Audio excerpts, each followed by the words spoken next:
Do you like a Belgian? Right. Not as good as the Greg ones. Them Greg ones are I right. said, oh, well, I'll give it a small portion of fish and chips. Don't be back before 7. Shall I start the podcast? Could imagine You what don't you have a said. clue what we're talking about. Hello, podcast. Hello, podcasts. Podcasters, hello. We're on Facebook.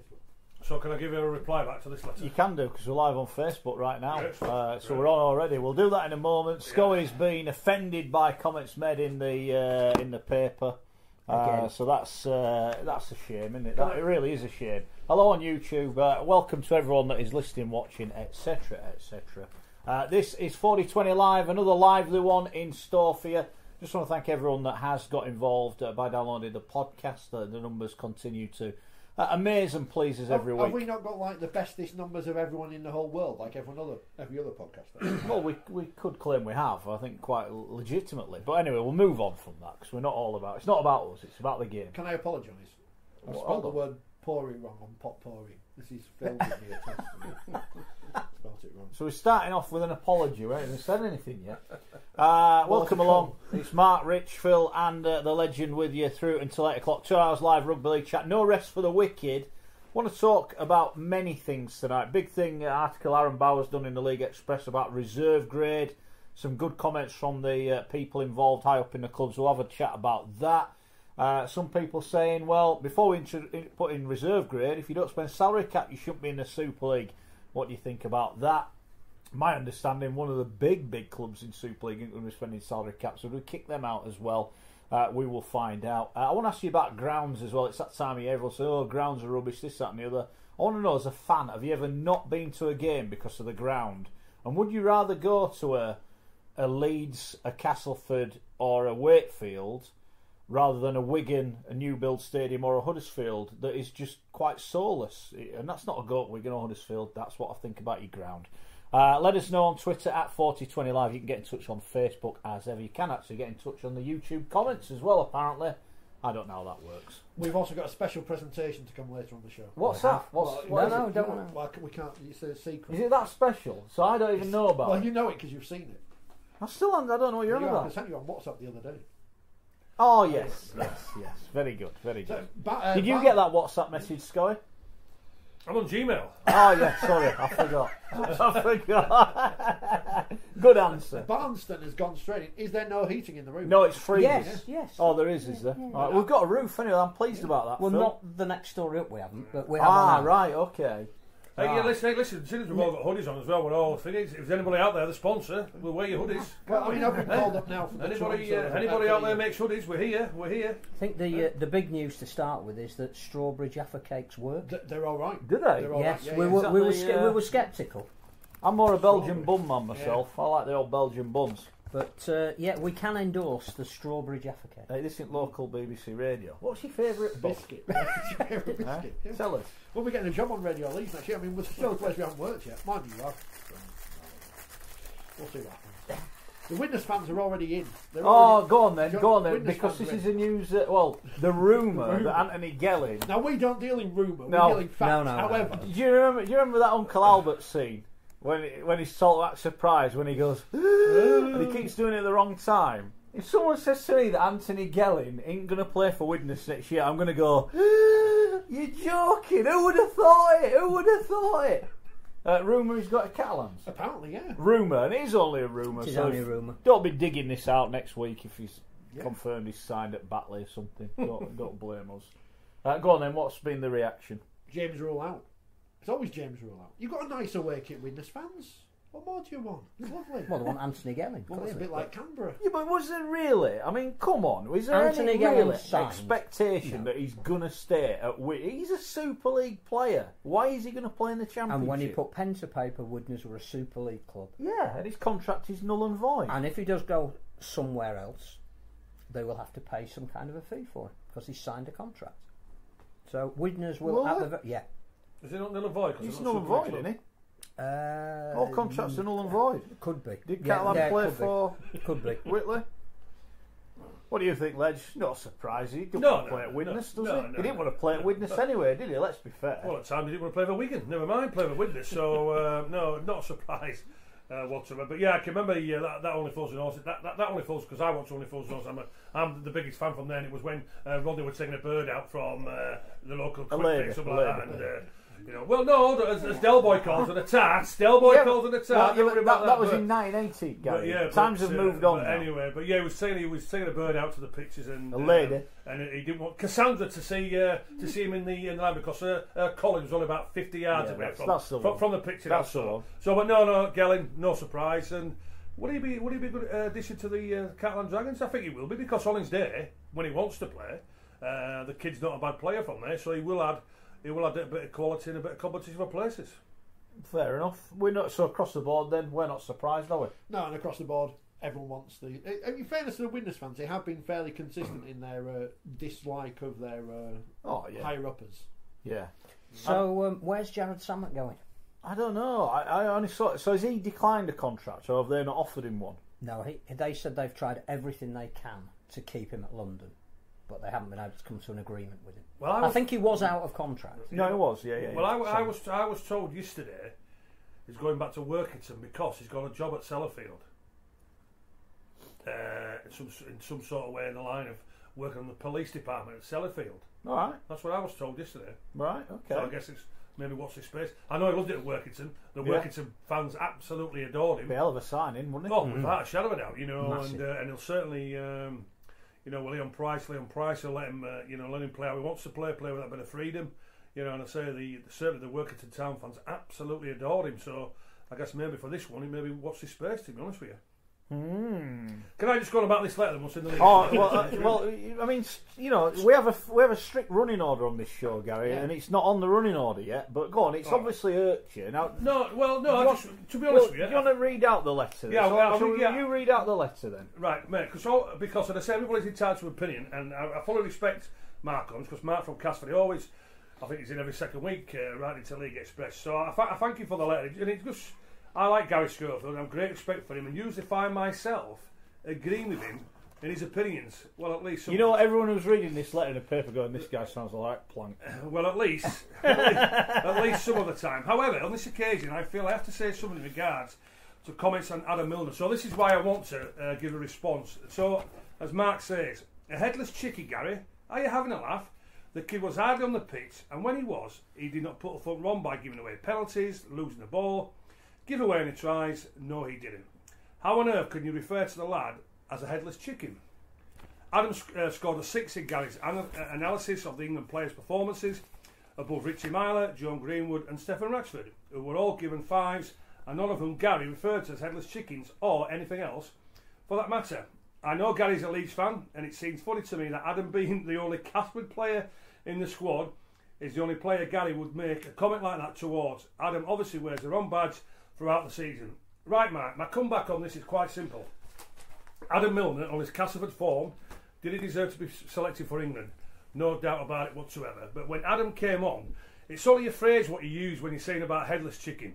The reason why I said it was because when he came onto the field, it looked as though he was trying too hard. It looked as though he wanted to put a marker down, and at times he got lost, because international football is totally different to what your league game is, and even your big pressurised game, it's around about 2 or 3 times faster. So what Adam wanted to do was just looking for the impression, put a marker down from there, and he looked a bit lost. So what I would say is, as far as with Richie Myler and Ratford, will they wear an England jersey again or a Great Britain jersey? As far as I'm concerned, they're not good enough, so they won't do. Joe Greenwood certainly will be in the England squad without a doubt. He's a quality second rower. But also too, Mark, regarding Adam Milner, if he carries on the form like he has done for Castleford, he will certainly, and in my opinion as well, I would select him for an England or Great Britain squad in the 24. The phrase of headless chicken, it was only because it was out there looking to make an impression, put a marker down, and it just seemed to find him out a little bit. Is he good enough to play for International Rugby League? Yeah. Yes, he is, Mark. I'm not going to criticise that, and I know I've heard players at Cass talk about because he shoots out of the line a lot, but that at Cass is his role because he's pretty good at hitting and getting the first man. So he's almost got a role. If he can go put pressure on, and you know as a player, if you know someone's coming for you, you've got a decision to make, and it's almost trying to force the play. Maybe. I don't know, it's a bit, it's a big step up. It's massive. It's massive, a Mark. Step up for him. It's absolutely massive. But as I say, from Mark's point of view from there, the comment "headless chicken." It's only a phrase out there. You know what I mean? Well, all right. Then I'll rephrase it. He was running like a 5-year-old kid. You know, I want to make an impression. I want to get involved here. And he seemed a little bit lost. Because will he be better for having had that now? Of course he will. There's no two ways about that. And no doubt Wayne Bennett would have mentioned it. I'm sure the senior players would have mentioned that as well. So Mark, as far as Adam Milner goes as an international, if he carries on his Catford form, no doubt about it, he'll be on the Great Britain tour to New Zealand next year. Is Milner's next big step becoming a big game player? Because if I can be critical of him, I thought he had a shocker in the semi-final again against Wigan. He and tried he too had a hard, shocker in the grand final. When you looked at it, but when you looked at them 2 games, he was trying too hard. Yeah. If you watch him, he was trying too hard to make a big impression. Is that a mental thing for him? Does he just need to maybe relax a bit more? Yeah, exactly. Just relax. You know, you're on the big stage, but still, the more that you are relaxed and try, because the reason why you get selected for your country is simple, because of your club form. Yeah. And what I tried to do when I was picked as an international player was take my club form into international form. It's not easy done, I can reassure you, but it would be a learning curve from Adam Milner from there. And as I say, Mark, headless chicken, it's only a quote, it's only a comment. You know, there's a few different phrases, philosophies you could use from there. Is he good enough to play for England? Without a shadow of doubt. And as far as Milot and Ratchford, for me, they're not good enough. Joe Greenwood is. And let me just say as well, Mark, yeah, I am a Leeds fan, but just because he plays for Castleford doesn't mean because he's got the headless chicken. So, listen, mate, thanks for your letter. Enjoyed it, but I felt as though I had to give my opinion back on why I said that. That's fair enough. I think there's going to be a number 13 show up for grabs for England / Great Britain as well, because I would imagine that Sean O'Loughlin now, although he hasn't formally announced it, will probably be retiring from the international arena and signed a new contract with Wigan. I think he'll put all his effort into that. So it's a big season for somebody like Adam Milner because there is an actual target there for him now. I thought you were just going to announce the Great Britain tour then. Apparently there is one, you said. He's going on a Great Britain tour. Do we know the details of who they're playing? Was it a year ago today? Something like that, A year ago today, England played Tonga in the semi-final in one of the most memorable games ever, on and off the field. But we're not quite sure the exact dates that they're going to meet again next year. Just seen an interesting piece of news on the Twitter. You know the Rugby Football Union? Yes. Because everyone knows the Rugby Football League, they're useless. That's what we're That's not my opinion, obviously. I want accreditation next year. But there are a few, apparently, this according to The Guardian, and they'd never lie, revealed a £30.9 million loss and 54 redundancies. So not that bad after all. I'm waiting for the BBC report into the financial dealings of the Rugby Football Union. Click on that. We'll see where those losses have come from. That'd be quite interesting. It's not from filling up Twickenham, is it? It's always full, even when they're playing Tom Noddy sides. Be interesting to know if some of the redundancies were in development officers as well. Wish I knew where I got the phrase Tom Noddy from, because I need to change it. It's annoying. We've got loads of social media. Go on then, crack on. Talking about grounds and stuff. Because basically, I've asked a question earlier on social media because we were talking about reserve grade and people saying, "Oh, grounds need sorting out before we sort reserve grade." Now, I've asked a question. Would it stop you going to a game? Has it ever stopped you going? It's never stopped me. I actually like going to the old. I like standing on the Western Terrace at Headingley as a fan, watching my team. I love going there because you know you're going to get an atmosphere. I love going to Cass. I like going to Wake. I don't mind it. I like going to Craven Park when you're getting beer chucked at you behind it. Look, it's not great, but I like going. I do know of a relative that hasn't been to Wakefield on a couple of occasions because the facilities for women of a certain height not advantageous. I've heard this as well from other people. That it's hard to see, difficult to do other things that you may wish to do while you're there as well. So I think there is a minimum standard that is needed. But I think you're right. Atmosphere. Although I've always liked going to Huddersfield. I think Huddersfield as a new build has got it right, and that when there are enough people in there, it's a fabulous atmosphere. You're near to the pitch. Warrington as well have had some great nights, limited to 14,000. So when you do get 10, 11,000 in there, you don't see the breeze block. You just feel that there's a great atmosphere. But is there only, I think you're right. only a good atmosphere when you get a good away following? Partly, you need that that vibrancy between the two sets of fans, absolutely. But then if you don't have an away following at a traditional ground, it's bare and inhospitable. I think if you get Craven Park's a really good example because if you've got 7,000-8,000 Hull KR fans there, the away element doesn't matter so much because it's the home fans that generate the atmosphere. But it's all about filling stadiums. There's been a lot of debate this week again about should the Championship be shown on television? Why shouldn't it be shown? Well, we'll come to that. But one of the reasons why broadcasters are not as interested, and there are many reasons, is that if grounds look empty, it's not great for television. But that's part of the thing. You go to Huddersfield. We know that the BBC and Sky don't like filming there because it always looks like it's empty. Absolutely. Wigan, all you can see, Salford, even at Saints for the big game at the end of the season, all you can see is the seats in the background, whereas when it's terracing, you don't get that as much, I don't think. But anyway, so I've asked that, does it ever put anyone off? And Robert says, don't they go to Castleford, as the disabled facilities are shocking, well below the standard. I'm sure that's the same at many clubs as well, who've got all the grounds. Elsewhere on stuff like that, people are talking about who shouldn't be playing for Great Britain. Everyone agrees with Schoey about Stephen Ratchford. The money, by the way, from the Rugby Football Union, according to this report, says it may have overpaid in their £200 million agreement with the professional clubs to compensate them for international call-ups. So that's the clubs getting less money. Quick, let's sign all the Star Rugby Union people. I don't know any Star Rugby. Yeah, but us as well. Just to touch on that there. Every international game, the players, they get paid 25 grand a test. That's absolutely ridiculous. How much are they paying the clubs?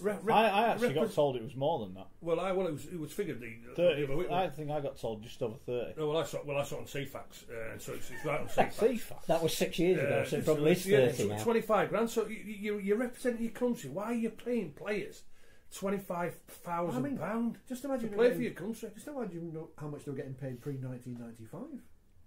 We'll never know. Not Phil, I'll come to that in a minute. Patrick says the KCOM Stadium in Hull is completely soulless, even for a derby against Rovers. I think I've worked out who Patrick supports there. Gary misses Fartown, the Willows and water sheddings. I miss the Willows. Jules says it was a dump. Went all the way to the Willows.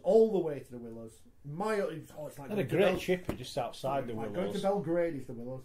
To see Schoey play for Leeds, what a dump that was. I didn't think it was a dump. I liked the Willows. It had character. I'm not saying it was the greatest thing in the world. Smallest professional dressing room you ever went in? Yeah, the worst, to be honest with you. The shape of it, you had to be honest with you. What, even worse than Cass? Yeah, because at Salford, to be comfortable, you had to be size of Phil, 2'6". But if you're anything over 2'6", then you had to bend down, Mark, because it was like that, the level. So you had to crouch down. So, but as far as the playing surface was, lovely and flat, lovely and wide, and it's sort of great place to play. I used to love playing at Salford. Used to love playing there, but facilities the worst. But certainly from a player's point of view, they only had 2 showers and all this sort of thing from there.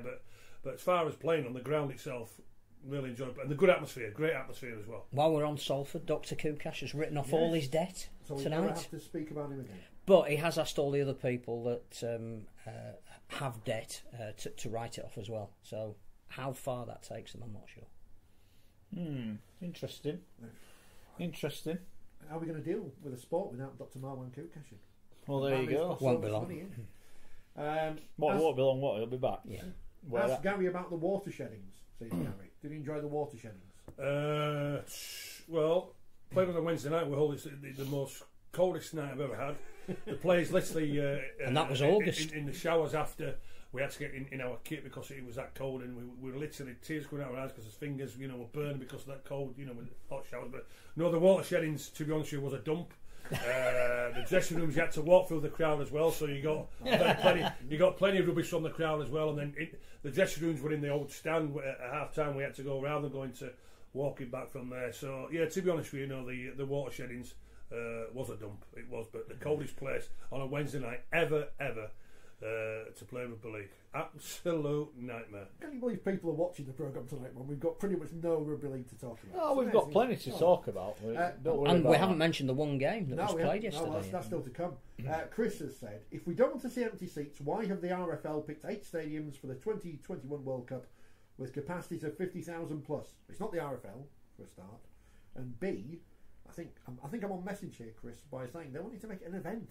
Yeah. They're not selling. If we can't sell out in 3 years 8 stadiums with that sort of capacity, then we may as well stop pretending we're bigger than we are. Not yet. No. Right. January it gets announced. They're not selling it to us. They're not selling the Rugby League World Cup to Rugby League people. They want to sell it to people who want to go watch sporting events. But what we do need to do is we need Rugby League fans to say, look, I'm going to buy a ticket. I'm highlight my sport and make it look great on the telly. We've almost all got a bit of we've all got a role to play, haven't we? We have to get behind the World Cup. If we go and make it fit and make it sell out. And it's not like we have to do it because it's an obligation. It will be fantastic. No, it will. The 2013 World Cup was superb. And the plans that they've already unveiled about having rolling rugby league for 5 weeks for the women's and wheelchair game to kick in about the quarter-final stage of the men, it actually looks and already feels like a big tournament that deserves support. It's funny what happens when you plan. I know, it's amazing, isn't it? You'll be able to buy tickets and get everyone involved 2 years before. Yeah. And how great was it to see the Rugby League World Cup, the newly refurbished exciting trophy, on, I think, the biggest radio show in the country last week. Yeah. Well, I say see, obviously hear it, but pictures and stuff. It's not difficult. No, it's not difficult. Not if you've got something to sell, people will buy into it. If you've got a story, media want to know. Very good. Well, unless it's Tommy Makinson winning the Golden Boot, but come on, now. So I want to know on Twitter at Forty20 Live your favourite and least favourite grounds, the one you always look forward to going to, the one you least look forward to going to. Let us know. And why? And it's not just the bashing, Castleford and Wakefield's rubbish. Let's be fair, if you're not in the corporate heading there or in the shiny new stands and you're still on that Western Terrace and it's chucking it down, you might as well be at Bellevue. Let's be fair about that. And the Sheffield and Toronto fans can get a new venue next year with potentially playing in Belgrade. Very good. It's exciting. Very good. We're looking forward to that. Sheffield are pioneers of this thing. Paris, Belgrade. Again, taking the sport to new markets. Ban Toronto. Speaking of Toronto, do you want to talk about Toronto now? Or no, you crack on. Well, it's almost like this show, there's no script. Well, there's no script, yeah. I don't know how we do it. You know Nicholas, our Toronto friend, he sent me a message earlier, so I'm trying to get onto it on my thing. But he's obviously in Toronto, and he's not overly happy. Because he says, Brian McDermott has said that the way to build a Toronto fan base is to have a successful winning team. We respect that it's completely irrelevant if your team doesn't have home games. We've been told there might be only 9 or 10 games in Toronto this season. Extra matches in England seems like coals to Newcastle. In one case, quite literally, very, very disappointed. I had an interchange with Nicholas on Twitter, and he kept coming up with great answers to questions. And it's like, I said, Nicholas, I can tell you're new to rugby league because you're coming up with things that should happen that don't happen. I said, don't worry, we'll beat that optimism out of you. Don't worry, it'll go. We'll give it a year, it'll have gone. They want to support their own team. They want to, one of the big success stories we keep getting told is the fact that they're getting 7,000 people. So why do we not want them to play at home?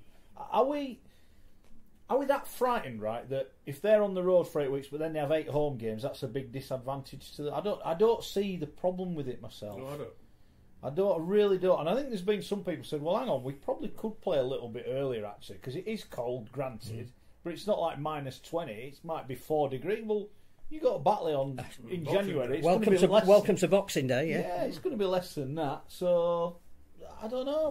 What do you think, Schoey? Should we just seal up the rain? And if they've got to play 8 home games out of 10 at home, then that's how it's going to be. I agree. Yeah, no doubt about it. Because the opposition who are playing, they're only going there once. It's not as if So I don't see an issue with it whatsoever. I think. I mean, you know American football a lot better than I do. But any team that they get 8 home games in the regular season. Yeah. So teams that are bringing matches to London. Again, that's an even bigger disadvantage proportionately for a spectator. But it seems to benefit the game as a whole. It seems to promote the game to new markets. As long as the Toronto matches are televised, I think that's the important thing. And it gets back again, no doubt we'll talk about who's going to film the championship this year. But I think no Toronto fan should be disenfranchised from watching their team. And if that means that they're going to take a game to Belgrade, Nicholas should be able to watch it in Toronto. That has to be part of the deal, I would have said. Right. Okay. Some wonderful messages about favourite grounds and why people don't like them. Dean, best ground Bellevue, home of Rugby League, it is Dean. Worst ground, Rochdale, got my car nicked from the car park. Paddy, Craven Park, awful stadium, away fans are miles away. I once went to Craven Park, right, and I had to go in the open end. But by the way, there's 2 Craven Parks, one in Barrow, one at OKR. So you're talking about OKR or Barrow? I'm talking about OKR. Right. But I'm talking about, they've built that nice, is it the Colin Hutton stand behind it? A beautiful stand. When they were rebuilding that, they had like this temporary thing. I went in there, that were lively. I tell you, Cass were playing OKR, I went in there, it was lively. But one year when I went to watch the Bulls, I had to stand in the other end. It was like being at Odsal, but being on the floor. I'm like, You were almost stood on the edge of the North Sea, weren't you? Well, yeah, in the Humber, yeah. Tide came in and we're getting a bit wet. But, oh, sorry.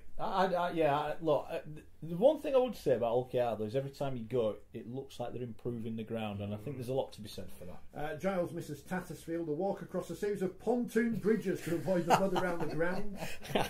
This, of course, is Tattersfield in front of us. This table of tat actually is getting quite good now, as in we've got some actual memorabilia on the job. Building work here, isn't it? Oh, is it? Is that? Right, okay. It's salvage. Next week we're all wearing Leeds blazers. Yeah, that could be it. We could all get one. If we get one that fits, we can all pretend to be members of the board of directors. Yeah, Sack Schoey. Hey, listen, lads, I tell you, you put one of them, it'll get you into places. I'll tell you. We can recreate the meeting where Schoey goes up and says, "Get rid of Dougie Lawson," and they say, "No, we can do it." Write that down, we'll use it on the Christmas special. Peter says the Boulevard got food poisoning from a cheeseburger, nasty place. I went to the Boulevard once and it was frightening. I told you it was that day when McNamara booted the ball into the fans that were below him on the pitch. They went mental, and you might have known this better than I, Schoey, but when the Bulls went down the tunnel, the spit and everything, it was disgusting. I know all about that. Sometimes there's a whole play as well, don't you, about that? I know all about that. But one thing to show with the Boulevard, certainly when you had the black and white jersey on, they were worth 10 or 12 points to you. Yeah. Because, they just the atmosphere what they created and getting behind you, and they say that the stick what they give the opposition, we're worth 10 or 12 points. And it was. This is a real throwback shirt. They've got British Coal Great Britain away shirt, because Great Britain needed an away shirt in the 90s. And even though you can't see what I've got in front of me, I've got a Rugby League Week State of Origin special, which on the back is a big advert for cigarettes, which you don't get anymore in Rugby League. But Rickson has asked, in North America, players still use tobacco like chew and snuff. Have any tobacco products been used or still being used in Rugby League? Must be a few. I mean, in the old days of the Regal Trophy and Silk, you must have got a few 3-6 given out. The media did. The press box was full of yourself. When the Challenge Cup there, Phil Ford, you couldn't get anywhere near him because there were a couple of lads who smoked. They said at Leeds. Carl Gibson. Yeah, Carl Gibson, Phil Ford, Craig Innes. He was a big smoker. Dave Stevenson. Yeah, when the Challenge Cup came round, they're all like that. Hey, listen, lads, you don't smoke. We're off these fags. Yeah. I bet they did speak like that as well. With the Rugby boys. Two sleeves of fags coming in and 2 bottles of sherry. Great days. So there you go, Rickson. I'm sure there probably will be some professionals today who still smoke. Well, it's funny because I covered Leeds United, and once you're waiting for the press conference, and 2 of the lads walked past like in the shorts, not else on where you going. At the end of the ground having because you can't smoke in the ground. They had to leave the ground, stood outside the ground having a cigarette. That was bizarre. Professional footballers. I know. Well, Zinedine Zidane famously. Yeah. Johan Cruyff, he was a massive smoker. Lewis Jones, who apparently stubbed out his cigarette as he ran on the field at Headingley. The good old days. Bring them back. In fact, I think Ken Dolby, who was the manager of the team, was mandated that when half-time whistle went, he had 2 on the go, one for Jeff Stevenson and one for Lewis Jones. He was the best one in our day, Mick Crane, because coming back into Crane's career, with the Kangaroos in '82, they spot the game, haven't they? With the warm-ups and all this sort spoiled the game with all that fitness. You can't go, what the hell are they doing? All that speed and skill and fitness. So when you talk about smoking, Mick Crane was a smoker. He'd be smoking before the game, and the warm-ups came in, and it was around about half an hour before the kick-off, and Mick still got his gear on, because it's freezing cold soon after. He still got his gear on, and he normally went, got changed about 20 minutes before. Anyway, so he's having a fag, and so Arthur Bunting, the great man Arthur, he just said, "Come on, Mick, we're getting ready to warm up." He went, Arthur, why do you think I'm sat next to the radiator? I'm nicely warmed up as it is. I'll see the lads when they come back in. Brilliant. The dressing room just exploded. We laughed at it, but that's what the character what it was. But yeah, Mick Crane, he warmed up with about 5 bench on the edges, sat next to the radiator. I should say, don't smoke. We're not endorsing it. We're not endorsing it. Gamble responsibly and drink in moderation. I think that covers everything off. Elsewhere, Jay likes Cass, old-fashioned rugby league ground, on top of the pitch. You can't get any closer to the players. Worst ground, Bellevue. Crap view, unless you're 7'3". No. Elsewhere, David says, favourite ground, the water sheddings, least favourite, Old Trafford. Tiny seats, no leg room. He sent us a picture of the old water sheddings there. Fair dues. Get your tweets coming in at 40. Has anybody mentioned Wilderspool? Because in terms of people have mentioned. I was saying, in terms of away followings, that was as intimidating as the Boulevard, because you had to go through the narrow housing estate at the front, and then you emerged at the ground. Again, that would have been 10, 12 points for the home team. The zoo at Wilderspool. Central Park was the same as well. Central Park. That was the same. That was very, very intimidating. You know, you come through that alleyway from there, and the Wigan fans would be over there looking over and whatever. And you know, did you ever play at Odsal when the dressing rooms were at the top of the hill, and you had to walk? You had to come out 20 minutes before kick-off just to walk through the crowd to get to the bottom. Iconic Odsal Stadium. Nightmare. Not home of the Summer Bash. Sadly. No, Blackpool. You got your wish. What a shock! Oh, I've looked at hotels last night. Yeah. I'm sure there'll be enough. Well, yeah, that's what I was thinking. There's a hotel next to the ground, but it's booked out, sadly. Maybe Ralph's going to stay in there. Can just open the windows and watch from there. Maybe. If you're going to the Summer Bash, let us know. Let us know. I mean, interesting that. I mean, we're umming and ahhing where it was going to go. I think Bradford Halifax will be a decent game. Actually, I'm quite looking forward to that. Toronto Toulouse will be a good game. I think. Yeah. Also, as well, we spoke about last week or maybe the week before when we talked about events for everybody to attend. You know the Magic Weekend, what date is it on? 25th and 26th? Is it the week later? It's the week after, isn't it, I think? I think it's the Bank Holiday week. No, what about the Magic Weekend? What date is that on? 25th or 26th of June, is it? Is it June or is it May? It's May. It's the end of May. I ain't got my calendar. Let me get my calendar. Well, what I'm saying is, the League One fixtures, they've got a fixture that weekend on the 25th and 26th. Yeah, exactly. No, we've raised that. Yeah, I agree with you. Do you know what I mean? Totally agree with you. You're not allowing people that would want to go and watch those teams. It was like last year because, and I say with Keithley, we were up at Workington, Workington for the semi-final. You know the double header at Bolton, and as I say, the four teams who were there, three of them, if they don't sponsor their own, what's their own clubs in Barrow, Workington, Whitehaven. They support Warrington, Leeds, or Saints, and when I went to work, it's like having games. It's like having games on the Challenge Cup final weekend. You don't do it, do you? Ridiculous, absolutely. Or even the World Cup Challenge. You should say basically, I think, there's no League One or Championship. Yeah. You've got a season ticket. You can get a ticket for a £5, absolutely, whatever. And the other way around, when the bash is on, you say right, if you're a Cas fan or a Wakey, you can go for a £5. And if you do have to have Super League games the weekend of the bash, they have to be on Friday. That is the one weekend that we want every game on a Friday. So it's free Saturday and Sunday to go and watch in Blackpool. Now we just turned into on social media, on Facebook and YouTube, the comments are all places in the north of England that are dangerous to walk through. Joe says, what about the walk to Wakefield? It's like Beirut. It's a bit harsh on Beirut. Sandy's off to the Summer Bash. The fixtures are, I should know these, shouldn't I didn't bother to read the email yesterday, I was busy. Bradford versus Halifax. Featherstone versus York. So well done, York. They've won a game already. Featherstone never win in Blackpool. Put on the table. Rochdale versus Swinton. Get to see that every year. Toronto Toulouse. Barrow Sheffield on the Sunday. Batley Dewsbury. Now you see that one shouldn't be happening. No. That is the worst game of rugby I've ever seen. But you've also got the opportunity to change that around at Blackpool. It's not that, Phil. I mean, you remember that game we watched. The most fun we had in that game watching a bloke from the Masters warm up. But why isn't it Sheffield Dewsbury? Bearing in mind that I think 4 players have gone from Dewsbury to Sheffield. Just split up that fixture because they play it enough anyway. Just because it's a derby, he's not going to get neutral fans more interested in it. Maybe they'll put that on at 12 o'clock on Sunday and we'll all just sit in the press room eating cake. And on the can't they put that on in Toronto? Yeah, Lee versus the morning they're not seeing enough games. Lee Widnes will be a good end to it as well. It will. Lee have got a new coach, of course, and a lot of players who come from Lee. Have they got any players yet? Yeah, they've started signing some players, all with League connections. Yeah, which is good.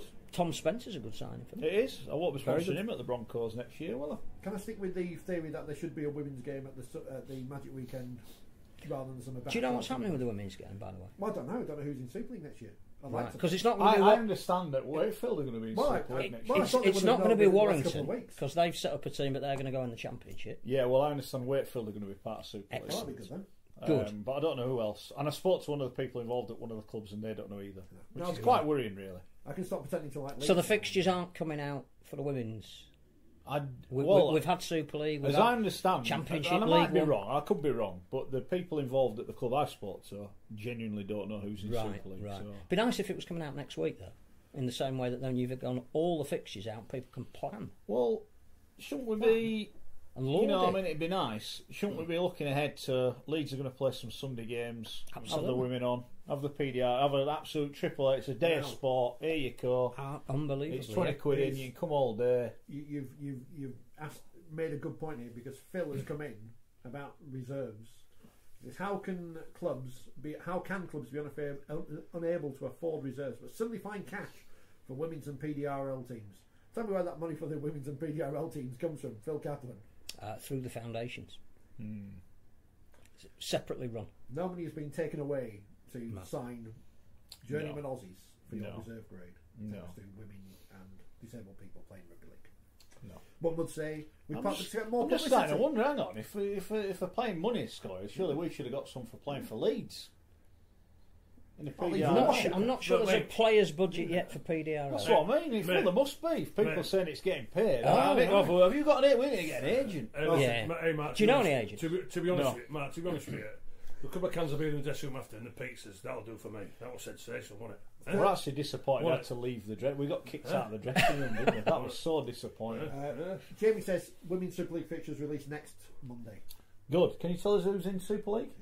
Don't know. That's a genuine question. We like the sport. We want to see it. But it'd be nice, like you said, double header. You know, be good if they are out next week. We'll know who's in it then. Yeah. You know, I mean, I go back to that when Bradford played Leeds in the women's after the men's game. You want to get that on before the game, and it'd be a right atmosphere. Well, it would be. And I know people, it's tongue in cheek. We hate the Rhinos. That it was all in good spirit, and the rugby didn't let it. I would say the standard was. There'll be people there who'll go, I'm not watching this. I mean, I had to go after working elsewhere, but I left at half time. I think I was the first person to leave. Yeah. They were all watching, you know, going, Jesus. But that hurt. Buying more concessions. Exactly. Look, it's a joined-up thinking, you know. Jamie says, I've misinterpreted what he said. The teams are announced next week. Not sure. Right. Well, no, that's a step forward. At least we'll know who's in Super League. That's good. You know, and I mean that sincerely. It's not having a go at anyone. I do. Again, does women's come under RFL? Does it come under Super League? Because the Super League teams, most of them. It's a very good question. It should. You would think come under Super League now, shouldn't you? There you go. But is there enough money to make from it for Super League to be interesting? Here's another question then. There is a whole debate about reserves, which we can probably go into, and we will do. Does that come under the? I mean, I'm one for saying, you know, hold people to account if they are accountable. But should the RFL be blamed for there not being reserves amongst Super League clubs? Isn't that one of the reasons why Super League has broken away to? But isn't that? Because we highlight the lack of leadership. Yeah, because if they come and say, right, we want it to be made mandatory. But we want this to happen. From the way I read some of the comments that Chris Radlinski has said about now not running a reserve grade team in 2019, it's because the standard of opposition he wants isn't there. Yeah. So he doesn't want to play championship teams. So if we're talking about reserve grade being at Super League level, then can it really be levied at the RFL that they're not doing enough? Now that Rob Elston and staff have broken away, surely the debate is between the 12 Super League clubs themselves, and they need to come to the agreement. I would agree with that, and is now the time, because Rob Elston really, given the, you know, Lenigan chucked him under a bus early on, didn't he? Whether he obviously didn't do it on purpose, but he pushed him under the bus and said, we're going to do this, we're going to do that, and everyone's going, no, that wasn't supposed to be spoke about. He's had 6 months or how long he's been there where he hasn't actually had to do anything. You see him at a lot of games, I'll give him credit for that. He's everywhere I've been, he's been there, you know, shaking hands and introducing himself. So he's been there, but is it now we're saying, well, hang on, what are you doing to earn your money? What are you doing to change the game? I think that's more the thing, that we spoke last week about bringing in Golden Point, good, bad idea, whatever, bringing in shot clocks, good, bad. But that's superficial. That's dealing with things on the outer. That's what I mean. That's not a big issue. No, it's not going to change the sport. The big issues are how many fixtures we play. Yeah. But also, if reserve grade is an issue that needs further debate, now surely Rob Elston has to step in as the chief executive of Super League and say, right, all of you 12 that are around the table with me that said you're going to back me, that the vote's been taken, so even Leeds, who were against some of the idea of breaking away, have said, but if that's the majority decision, we'll go and make it work. Surely those 12 clubs need to decide on their own reserve grade and not blame the RFL. I agree. I mean, just for listeners, Schoey probably thinking reserve grade, rubbish, what does it matter? From my point of view, it says to me that players who now they go 18, probably not quite good enough, you will get rid of him. They might say, well, we'll give him a year in the reserves, we'll see how he gets on. And you know better, once you start playing at that level against men, and I guess you grow as a person and as a player, don't you? Of course you do, yeah. You get better by playing against quality players and more experienced players. And also as well, the experienced players who are in that dressing room, for the new lads to come in, who are 18, 19 years of age, it helps them as well. So, yeah, I'm all for reserve team football, but as Gary Hampton says, and I say at the end of the day, though, to be honest with you, it's all about the numbers who are playing the game at the moment, and we don't have enough quality around. He's lucky that he sends all his reserves to Featherstone. At this moment in time. But what I'm saying is, there's not enough kids who are playing from a point of view from 12, 13, 14, 15, 16 to get the quality coming through. We talk about... But how many kids are we losing at 18 or at 17? Stacks. Yeah, stacks. You've got to try and look at it. Well, to be honest with you, there's got to be a proper pathway, haven't there? And as I've said on a couple of occasions now on this show, we need to go back to the old system, like where I came through from there. You can't be allowed to sign until you're 17 years of age. Go through all the systems what you go through for the amateur, because these professional clubs won't go away. If they want you there, they will still keep chasing you. And then the development from there, bring the so-called, because the Colts, in that day, we've got a picture there of the Colts. When you look at all the quality players that's on that Colts, who went to Papua New Guinea in 1982, the Colts, you weren't allowed to play after 19, and then it was either you're good enough for the first team, or then that's when you went into the reserve team, where you'd be playing against the same sort of quality. At this moment in time, going back nowadays, it was only 15 inside, but you knew when you were playing A team either on a Thursday or a Friday night, there were 2 places up for grabs to play first team spot, but you had to make sure you played quality rugby league in the A team. So I'm all for it, as long as it's run properly for that pathway through to first team football. I think you probably do have to look at, if you look at reserves in isolation, there are some very good reasons why it's not happening. But if you look at because why you've got to look at why were reserves disbanded in the first place, and there weren't enough players coming through who were going to be first team material.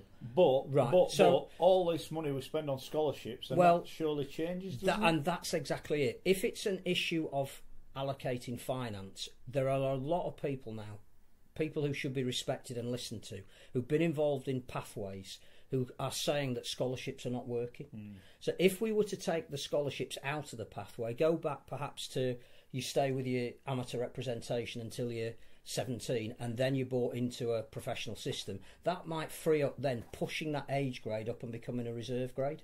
But I'm not sure you can do both. There were 2 casualties when we went full-time professional, bought in the Super League. One was the international game, which went backwards for a number of years. Club was everything. The other thing was the fact that reserves went, because you're trying to breed players who...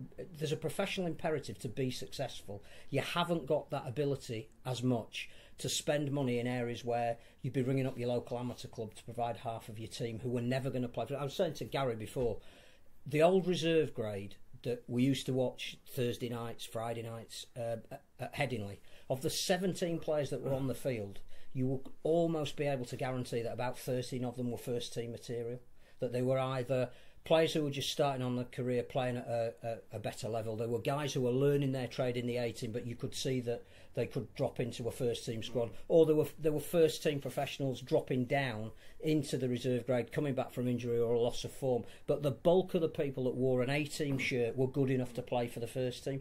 When reserve grade ended, the bulk of the players playing in reserve grade were not necessarily good enough to play in a Super League team, and that was one of the issues, that it became win at all costs when everybody went full-time professional. I think the other thing is one size doesn't fit all at the moment, and use the example of Rhys Chapman Hall, who is a young kid that's been in the Leeds Academy system. He now, I think he's just too old to qualify next year. Most of that time in the academy he's been injured, but he clearly has potential. He looks like he could play the game. He's going to Halifax next year on loan for the full year. And that is, he wouldn't benefit necessarily in a reserve grade system. Everybody seems to think, including Halifax, who run their own reserves, that they need to bring him in to have a look at him to see if he can fulfil his potential. So everybody's got to buy into whatever system we have. It's got to suit everyone, and at the moment it doesn't. But if you go, it's got to suit everyone. You never get it voted. No, but if you then take away the scholarship element, which it seems that very few people want, then you can reallocate resource. Need to bring the reserves in and make people go, this is better than that. Why are we still doing that? Why don't we amend that to do the... I just think we're leaving it with them, and it'll, as we've said many times on this show, if you give it to a chairman and say it's going to cost you some money, they're going to go, ooh, I don't think so. But if they're saving money in the scholarship end, it isn't going to be costing. Yeah, but that's what I'm saying. Yeah, but also as well, Phil, you remember, I'm sure you might have watched some 18 football, like back in our day and what have you. The crowds that used to go watch it because they were seeing the future coming through for the club. So when we talk about financial point of view, get rid of the scholarship and the reserve team money. You know, realistically, I would say could cover the cost of running the 18. I think because people want to come and watch it. And whenever we signed rugby union players, which again we've stopped doing at the moment because of the economics of the sport, they made their debut in the A team. There was some massive A team. Jonathan Davis, I think, drew, was it 5,000 when he made his debut? You know, there are ways that you can reinstitute the reserve grade that works economically as well as on a playing level. But we can't do everything. We have not got the jam to spread it that thinly. Bring back Dwayne Chambers. Yeah. 4,000 at Cass watching him play against York. Not everyone's in favour of reserves. Andy says reserve grade is just stockpiling mediocre players. That was the issue. That was why it was stopped. Simon says Halifax's reserves have seen players this year play for Germany, Wales and Jamaica, and also for Barra. Do they only play Italy these days, Barra? Yeah, they played yesterday. They won the lads. Yeah. The lads won yesterday. Well done, boys. Yeah, they won yesterday 26-18. You've been sacked. You've all been sacked, haven't you? No. No. Yes. Well done to Wickham and the boys, and I know they had a good time after it. They managed to retain the Schoey trophy. Emma says Leeds' current situation. The Schoey trophy. These now. Schoey and trophy is an oxymoron. He's a moron. What's the opposite of the trophy? It's a bit harsh, boys. Leeds' problem apparently is this is according to Emma. As a result of their lack of depth due to their ability to only develop a small number of players on dual registration. Dual reg, of course, the other evil red-headed stepchild of reserve. But here's the other reserves issue, and again, it's passing comment, not judgment. I think we all want reserves, but there has to be a way of doing it where it's worthwhile rather than doing it for the sake of doing it. If you were to start reserve grade in 2019 and all of the Super League players called back those on dual registration or on loan, we want to laud the standard in the Championship. What would it be like? What would happen in League One if they didn't have access to some of the players that were being taken out of Super League squads to learn their trade in League One? What would happen to some of the National Conference League clubs if Super League teams were running reserves and were ringing up top National Conference teams to take their players? There is a balance between everything that you do, and if you take from one, it's going to upset the other. So I think there is an absolute point in the fact that we all think participation is an issue. Statistics can tell you anything you want, but I believe that over the last 10 years, participation has dropped by about between 35 and 40%. It depends where you take your sample. It depends if you include certain age groups and not others, but on average there are probably about a third less people playing the sport now than there were 10 years ago. It's very hard to bring in another tier of competition when you're a third down, filling it up at the bottom. Yeah. So all of that has to be taken into account as well. Again, why do people stop playing rugby league? Right. Well, why do they stop playing? There are, again, if it was a simple answer to that question, we would solve it. But there are two things. One is there are players getting to the age of 16 or 18 who have been in a professional system that are then told they're not good enough and disappear. That's one thing. The other one is at the community level. The biggest drop-off is between about age 14 to 16. So they wouldn't even go into a reserve system. But is the problem... right, and that's a societal thing. Yeah, it is and it isn't. Is it a game thing? Society thing for all sports. Yeah, but football, rugby union, cricket, whatever sport. Cricket's the same. Whatever sport. The under-17 competition now has been pretty much abandoned because there's not enough kids that want to play it. Yeah. And the kids that generally are good enough to play at that level are almost probably good enough to play open age, so they play anyway in that. But I look at rugby league and I think you're a 14-year-old kid and you're a bit weedy, which you might be at 14. You change quite a lot in those times. You think, I'm never going to be a rugby league player, and you almost think, well, what's the point in playing? There'll be kids that think, I want to be a rugby league player, But I look at my mate who plays at the academy and gets 20 quid a week. I think there's no future. There's no future, is there? But why are you going to live like you do? You're better off going in the army. But you've made another very good point though about the development of the sport in the full-time era. That we now require, even at community level, a certain level of dedication and fitness that you haven't had to before. So is one of the things that we should, as a sport, be looking at, as if you're bringing in something like the reserve grade or stopping the scholarship or trying to stop kids of 14, 15, 16 dropping out of the sport, is another offering to them that might involve a 5 metre rule, it might involve 11 players, but whatever it is, should we be looking at that? And allying that also with bringing in reserve. You can't do one thing on its own, I don't think. It got mentioned before about playing ability or size against it, rather than, well, you're 12 so you can't play. But you might be 12 and brilliant, or you might be 13 and 6'2" and 18 stone. Well, there's a difference. Well, I'm looking at a kid there from the League Express in Alex Warnes, I mentioned it, but also Tom Spencer. He was on the tour to South Africa in 2010 with Tom as well, and Tom was exactly the same as Alex.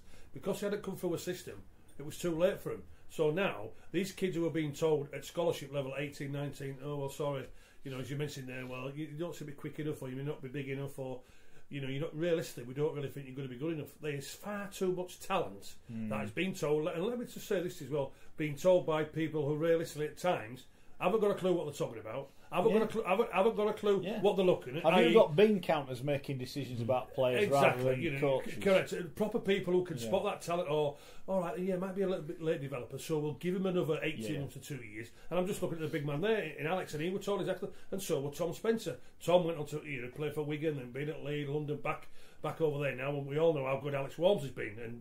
And by the way, just an update on Alex, he's another League Express from there. I texted Alex today to see how we're doing. He's doing very, very well. He's got a scan in 2 weeks' time. Looking forward to getting ripped into pre-season. So the big man very much looking forward to getting into pre-season 2019. But the problem is there's numpties who are out there who are telling kids you're not good enough.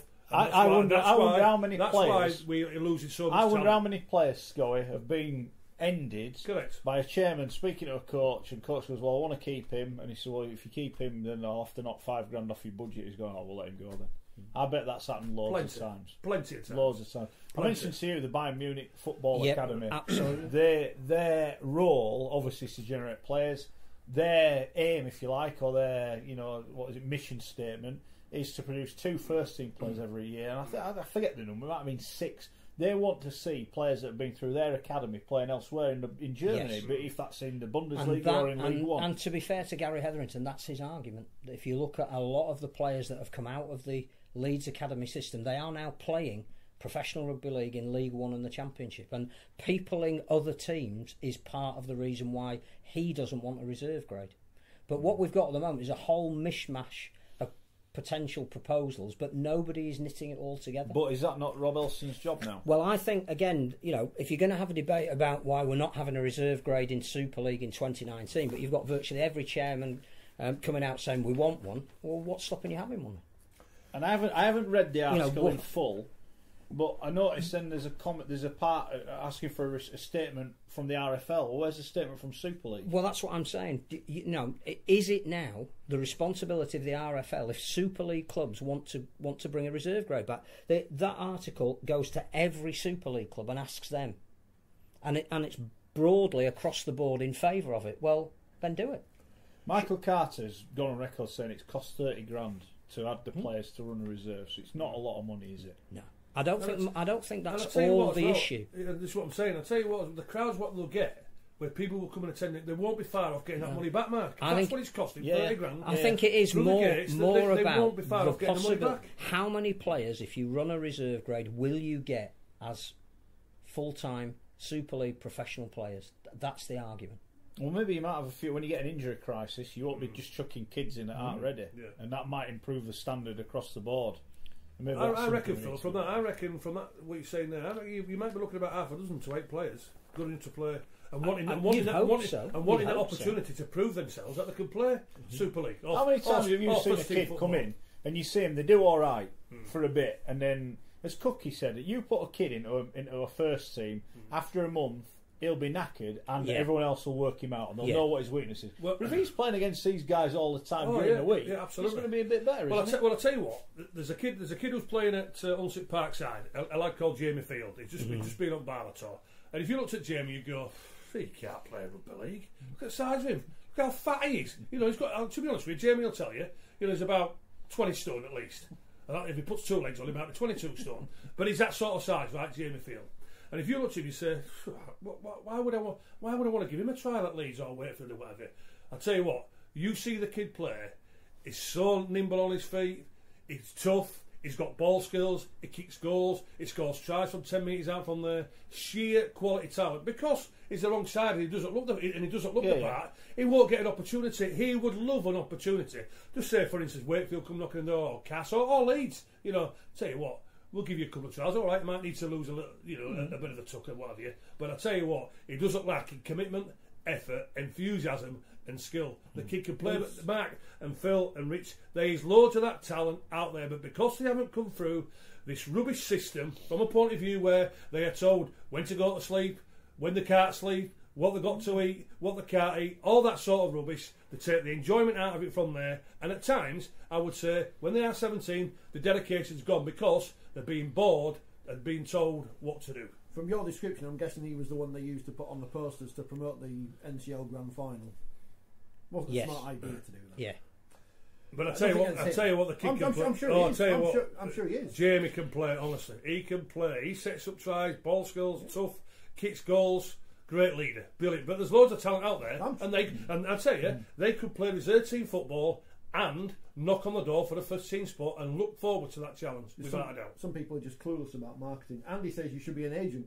We've got enough of those involved. Michael makes a good point. He says, why reserve seen as a panacea? Let clubs build their own development pathways. Michael Lechke would have learnt more playing against men for Bradford than he would have done playing in the reserves. That's Michael's opinion. Yeah, but that's what I'm saying. One size doesn't fit all, but you have to have a greater supply of talent. It's fine you saying there's lots of them out there, but are there about 250? Because that's what it would need for every Super League club to have a squad, a reserve grade squad. Well, I'll tell you what, and that's my worry. That right. I'll tell you what, then, Phil. Right, you know, there will be exceptions to every rule. Well, but are there enough? Well, when I started out at school, right, at Clapgate, as you well know, under the great Mr. Jepson, right. My ambition was to be a professional rugby league player. So everybody who starts at 8 and 9, right, their ambition is, I want to become a professional. Whether that's Cass, Wakefield, Wigan, Warrington, and whatever. So they want to become a professional. But then, when they show this bit of talent, where it was like in my day, right, we had Hunslet schools, we had Yorkshire schools playing against quality and quality from there. That's how we got better, and that went up to Hunslet under 11s, and then Yorkshire under 13s, and then the same with Yorkshire under 6. You were playing against the best. When we went from Hunslet Parkside, when we went over to Humberside, we were frightened to death. You know why? Because they were big, and they looked far bigger than us. Half of them had beards and moustaches and all this sort of thing, and we were wimps from Hunslet, but we could play rugby league. Same going to Wigan, same going to Widnes. But what you were doing, you were playing against the best. You wasn't not allowed to sign until you were 17. These pro clubs were knocking at everybody's door. But the point I'm making is, when you're 8 years of age, you want to become a professional rugby league player, and you want to be given that opportunity. And if the first step is through reserve grade, then looking at first team football, there you go. You've made two very good points there. There aren't as many 8-year-olds looking to be professional rugby league players as there were in your day. That's a big problem. And that's something, again, that the game needs to take on board. Well, we're not playing in schools. And the other thing is, because the education system has changed radically, there aren't as many kids even given an offering of rugby league. So, the problem in Hunslet at the moment, when obviously you were playing, virtually every school would have played. Your first competition is the Hunslet Schools competition. Of course it is, absolutely. Now, I'm not even sure there are enough kids playing on a regular basis in Hunslet to be able to say there is a cream of that crop that will go through. And that's another issue that you have to take into account when you discuss reserve grades. Because it's not just about grafting in one level of football. It's about how many people are playing the sport. What are we doing to raise the profile of rugby league to get more 8-year-olds to want to be rugby league players like they were in that? How do we get foundations to take the place of what used to be perhaps schools and school teachers who can't do it anymore? It's not on the curriculum, although schools aren't there anymore. You know, how many of the schools that you went to are even playing rugby league at the moment? There are schools in Castleford now that you know, it's not a natural thing. That school I went to, Clapgate, with Mr. Jepson's, I don't think it plays. But again, this is what we're talking about. That's what I'm saying. It's that's all part of the debate. Yeah, this is what I'm saying. It's the pathway, and it has to start at 7, 8 and 9 years of age. Because I know Gary mentions in there, we're not like the Australians where the numbers what they've got thousands and thousands more. So we need to get to that sort of pathway from where we need to get certainly back into schools, but we need to leave the kids alone. Then we're developing at 13, 14, let them go through the system from there, because professional clubs won't go away. And I can reassure you, when they're 17, 18, they are ready then for that step up to professional rugby league, i.e. from a point of view going into reserves, you know, because that quality, that's over in Lancashire, or even Cumbria, when we played against Cumbria, they had quality players and plenty of numbers from there, but this pathway has dropped. It's gone drastically wrong with the scholarship from there, and it certainly needs to turn around. Bringing a reserve grade in just on its own doesn't solve that. It actually highlights that problem. I think the other thing as well, you mentioned that Michael Carter said cost him 30,000. Chris Radlinski's saying in the same article it's cost 60,000. Gary Etherington saying it cost anything up to 100,000. I think we need to do some proper research as well about what it actually costs and what you get back for that money. Okay, fair dues. Depends on how much you want to spend. Might overspend on some of the players in the main squad. Don't know. Lots of comments about lots of different things. People asking about League One and the future of said competition, because of course the fixtures are out. And let me have a look in the Rugby League Express and Rugby League, or whatever it's called, in the centre, and the League One fixtures. First weekend, Whitehaven versus Keighley Cougars. How does that fixture go ahead? Don't mention it. Well, Schoey's not mentioned. Well, we're going to get a cup of tea in a minute, so we might mention it when he's getting the cups of tea. A lot of people asking questions. Nick Barber has been on about Reece Chapman-Smith. You mentioned earlier. Has he got the talent? Is the question. Well, I think Halifax want to have a look at him, so they seem to think he has. I know Rob Burrow was when he was fit towards the end of the season. Rob Burrow was very complimentary and obviously plays in the same position. But it's interesting. Halifax are the team that want to take him on, and they run reserves. So you know there has to be a mix and. I mentioned last week. John Keir said after the Wales games, it couldn't have been any more complimentary about the work that Richard Marshall's doing at Halifax. Yeah. And he said that the players there are coached. They're coached, they're taught how to behave, they're good people, they're good rugby league players. You know, we overlook that sometimes. Absolutely, 100%. But at the end of the day, that's when you talk about now, with all sports, you know, it's all about man management. And you what you've got to do, and when these lads, even at 18, 19, they're adults, so you've got to treat them like adults, and that's the way you get the best out of people. You know, if you start giving orders and saying you've got to do this, you've got to do that, if you don't do this, you don't do that, then you've no opportunity. I'm afraid to say it's all about man management and treating the players how they want to be treated, and that's like adults. I'm going to give you an order. Go get the tea. Schoey's off to get the tea. That's good. What else is happening on social media? We'll talk about Keith. People talking about their favourite grounds. Oh, go on then. Tracy saying she used to enjoy going to Barrow because she could see into the gents' toilets. What?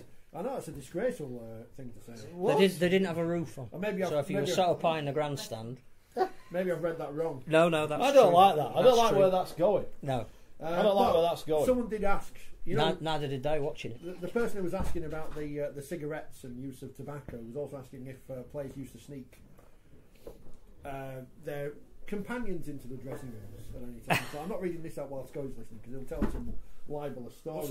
What's that? No, move on, Schoey. It's all right. There was once a Playboy shoot in the Leeds Bath. What? Playboy? What? Why do we not know about this? Have you got any? You must told have you. a copy of the brochure. Yeah, I liked it. No. Is it the Think Leeds, that was before I came. Leeds Heritage box of stuff. Different kind of. There was. I'll tell you what, there were a few of the lads in the Leeds dressing room thought were Playboys, and I'll tell you, don't worry about that. So it should be. Dale said we had Harry Newman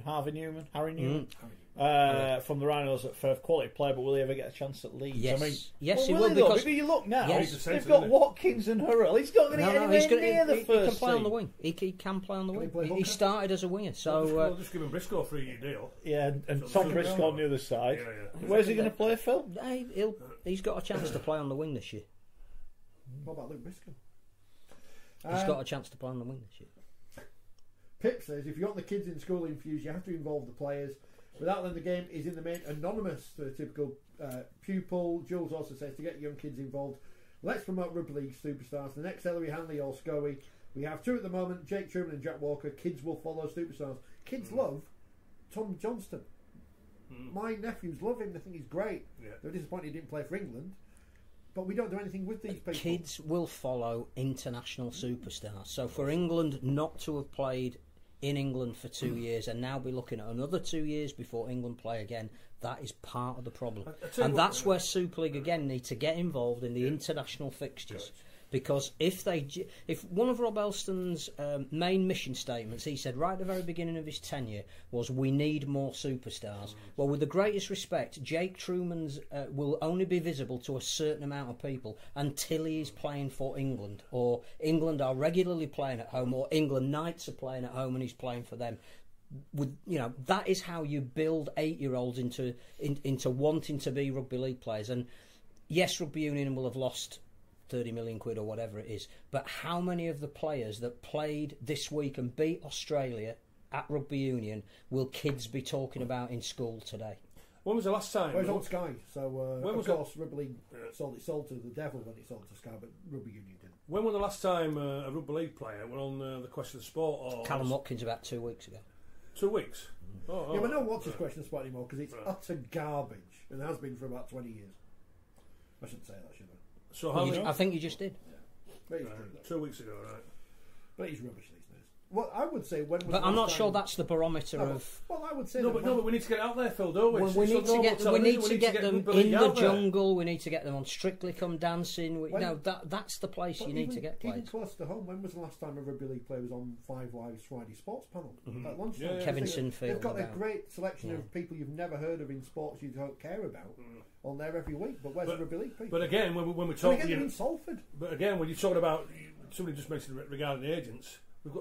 We've got the best marketing people, i.e. we know with darts and snooker, supposedly interested in rugby league. Why aren't we getting these people involved and saying, hey, listen, our superstars, we want you to try and market these guys. Why are we not asking them? Was it all the smokescreen, as was suspected? Of course it was. It was like a bloody party political broadcast. Oh, my name's Ralph and I'm running I'm running to become the leader of the RFL. Here's my mate Barry. Look at me, I'm with him. But since he got voted in, I've never seen Barry again. But the issue again there, you've highlighted it again, is that Barry Hearn allied to a certain part of the sport, the other part of the sport that wants superstars, not necessarily wanting anything to do with Barry Hearn. Yeah. See, there's two. It's all right because Barry will be work wonders down at Batley. I don't know because people. Well, he'll sell Batley Dewsbury at the Bash for sure. For sure, sell out. That'll be like on pay-per-view. That on the red button. They don't like it when we talk about other sport, do we? So I don't want to talk about darts per se. But in the last 2 weeks, Barry Hearn and his marketing people. One of the stories fell into their lap with the farting, which was brilliant because everyone's talked about people farting, and it turns out it was a security guard anyway. And the other one is inviting. Having 2 women's qualifiers, which is immediately gets them publicity on the front page of the BBC.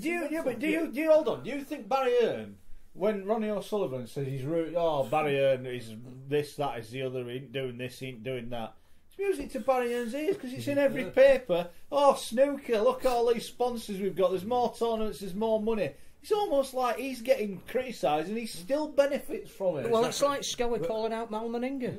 That's what the sport should have done. It shouldn't have been down just to you. But also as well. Yesterday, did you watch the darts yesterday, fellas? It was brilliant. Again, a different channel, ITV4 and all this sort of thing, because we know it's ITV's on the BBC and it's on Sky. We know from darts there, but after what we keep saying about rugby league, we want an event.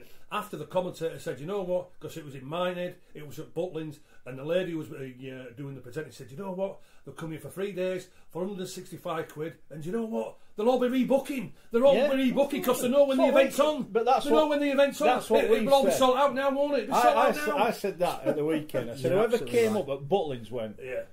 Right, November. No one comes in November. Yeah. Why don't we get the darts here? Well, what do you reckon? Well, 165 quid for 3 days. They've got to buy the ticket to get in, and when they're here, they can't go anywhere else. And how much beer they get? Exactly. 5,000 people, right? I've been to the darts. Yeah. They've been about £6 a pint minimum, £5 a pint minimum. I reckon your average spend a person would be at least 50 quid in that building a session. Yeah. It's on for 3 days. It must have been 500 quid to go to the darts and have your ale. Well, do you know and what? Butlins are going, hey! Do you know what the Ali Pally? Because when not the start the last start tournament from there, the Ali Pally, one of the guys from the PDC, the Ali Pally starts the 30th of December, while the 1st of January. He said the Ali Pally, with the audience what they've got there, will serve literally around about 1 million pints at the Ali Pally. It's a no-brainer. At £5 to go. Yeah, but at the end of the day, right? The Ali Pally, which starts on the 30th of December, the supporters know that it's time next year. It's on again, so they all rebook. They all rebook, and that when I heard it last night, I thought Rugby Football League. We have the Challenge Cup. Why don't you put tickets on straight away? Why don't you put them whatever you want to do to make it an event and get people back down there and make it the right price? It's laughable, isn't it? Absolutely laughable. Here's the main thing about the Hearns, which is probably lost in the fact that they sell boxing matches people don't really care about, but because they're very good at promoting them, in the week before you think they're brilliant at what they do. I'll stick 20 quid in and watch this fight, or all my mates will come round and watch it. And everything else they do with the darts and the snooker, and snooker, was in the doldrums after the mess it was left in by Sir Rodney Walker. Whatever happened to him? Sir Rodney Walker Megadome? Well, we've got a theatre named after him because he likes the theatre as well. We don't like his rugby league as much as he used to do, obviously, when he was in charge anyway. The main thing the Hearns do, which is lost because we don't really notice it, is I think the stat is they are the biggest producer of sports television in the world. Because not just the darts, not just the snooker, but Fishermania, they get fishing on TV, live fishing, 10-pin bowling, pool, and I think they're bringing in a new pool tournament this year, plus the boxing, plus everything else, and they sell those packaged up. So the World Darts Championship's live in this country, but it'll be sold to countries all over the world as a packaged event they can show whenever they want. And yet we've got them involved now. Tea and cake at a posh hotel or whatever, and now we just no. But Rich, the thing about we haven't got them involved. Well, exactly. How have we got them involved? I think there will be an involvement at some stage. When? When's it going to get announced? I suspect they will get involved with promoting an event. Now, I don't know if that event's going to be the Challenge Cup. It might be. They certainly were there last year. They weren't the year before. So I think they've seen the product live, and particularly that event, that final, and the fact that it was an under capacity final. I think that would have interested them, because the audience that they get for the darts and the snooker is the audience we need to attract for rugby league. I think we saw some research just before we came on air. I think it's going to be either in the Daily Telegraph or the Financial Times about the makeup of sports audiences. Rugby league is still up there as one of the most watched sports, but the biggest audience growth is in what they call millennials, which is young adults. Now, we aren't attracting those, but even sports like darts that has the same working class heritage that rugby league does, that is now a must see for people of that age, and they're not going to necessarily buy season tickets to anything. What they are going to do is say, like Gary was just saying about the Worlds, when's it on, which date can we all go, and can we go 2 or 3 times? I'm not really bothered to go and watch the Premier League on a regular basis, but I have to be at the Ali Pally between Christmas and New Year. It's part of what we do. We need to, and part of the research says not only are they now the key market that you need to attract because they have the most disposable income, but also that they drag in people like the sponsors that you want. So you've got to decide who you are and what you're trying to put out there, who you're trying to appeal to. I'm not sure we do that enough, but the Hearns can see something, that there is a gap that they can fill. Now, it may well be that I think the most logical one, if they have been talking to Ralph from it, is the Challenge Cup, and it might be one of the reasons why it's moving. It might also be... you know the problem will be with that? And I've said this before, you know what Hearn will do? The first thing he'll do is say, what the big paying for this? Great. Right, I'll get you 3 times that because we're going to ITV for. Oh, that's where we're going. Fine. Or I'll speak to Mark. You know that Brian Barwick's magic little book. Yeah. I'm sure if Barry goes, ITV, you know you've got these few darts tournaments. Well, what I need is a bit of a favour. So if you're going to get these darts tournaments next year, I could probably do with you just putting this on. Yeah, and that's if how you it put that works. on, then I might see if we can get you another one. And that's how it Do works. you think Sky are desperate to show ping pong? No, but what I think is that the Challenge Cup final itself should always be sacrosanct on BBC TV, but there's lots you can do with the earlier rounds leading up to that, and highlights they can do Why after should it that. be on the BBC? Because I just think that it is a listed event, and it's a listed event because it brings the most audience in. It's the one game that the Queen Mother used to watch. Yeah, but Phil, as I've said before, right, BBC have had the rugby for 50 years. No, but I'm talking about I'm the not final, moaning about not the whole I'm competition. not moaning about the coverage. The coverage is fine. I'm not moaning about that. I don't want that put on record. They don't pay enough money for it, right? We have got limited assets, so we do not give them away. We're not giving them away. But you don't have to if you've got a mixed media product. Every sport. Gary just mentioned. Well, no, but it does because darts is on 3 different channels. Yeah, but you can't say ITV, right? You can have all the rounds. But we're going to put the final on the BBC. No, but you show the you show the highlights of the final later with a different package.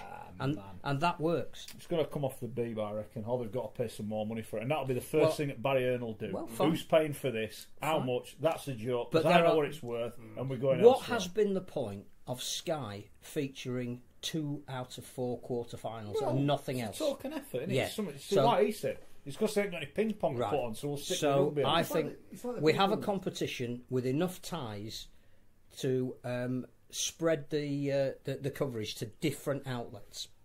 I can see we're kind of going into a route which we're going to go into anyway, so I'll kind of get into that here with Nicholas saying, get outspoken rugby league personalities on all the shows.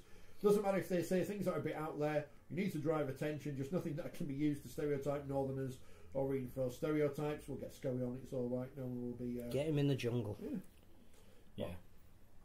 But the Amazon, not the Australian. See, Ian, people on TV, Ian, without wanting to say they're bland and don't say anything, they're bland and don't say anything. No, I agree with that. Ian said millennials are event driven. Make any game an event, and they'll turn up. York and Toronto, an example. You see, I wonder if York have dropped a bauble. They want to open their stadium against Bradford. Now, I get that because Bradford will take a load of fans, but you think, well, why do you save that for a bit later on? And because it is an event, you're opening your new stadium. And why don't you try and get... I wonder if they've... I get why they've done it. They want 8,000 there and they think Bradford will bring the crowd that'll get them 8,000.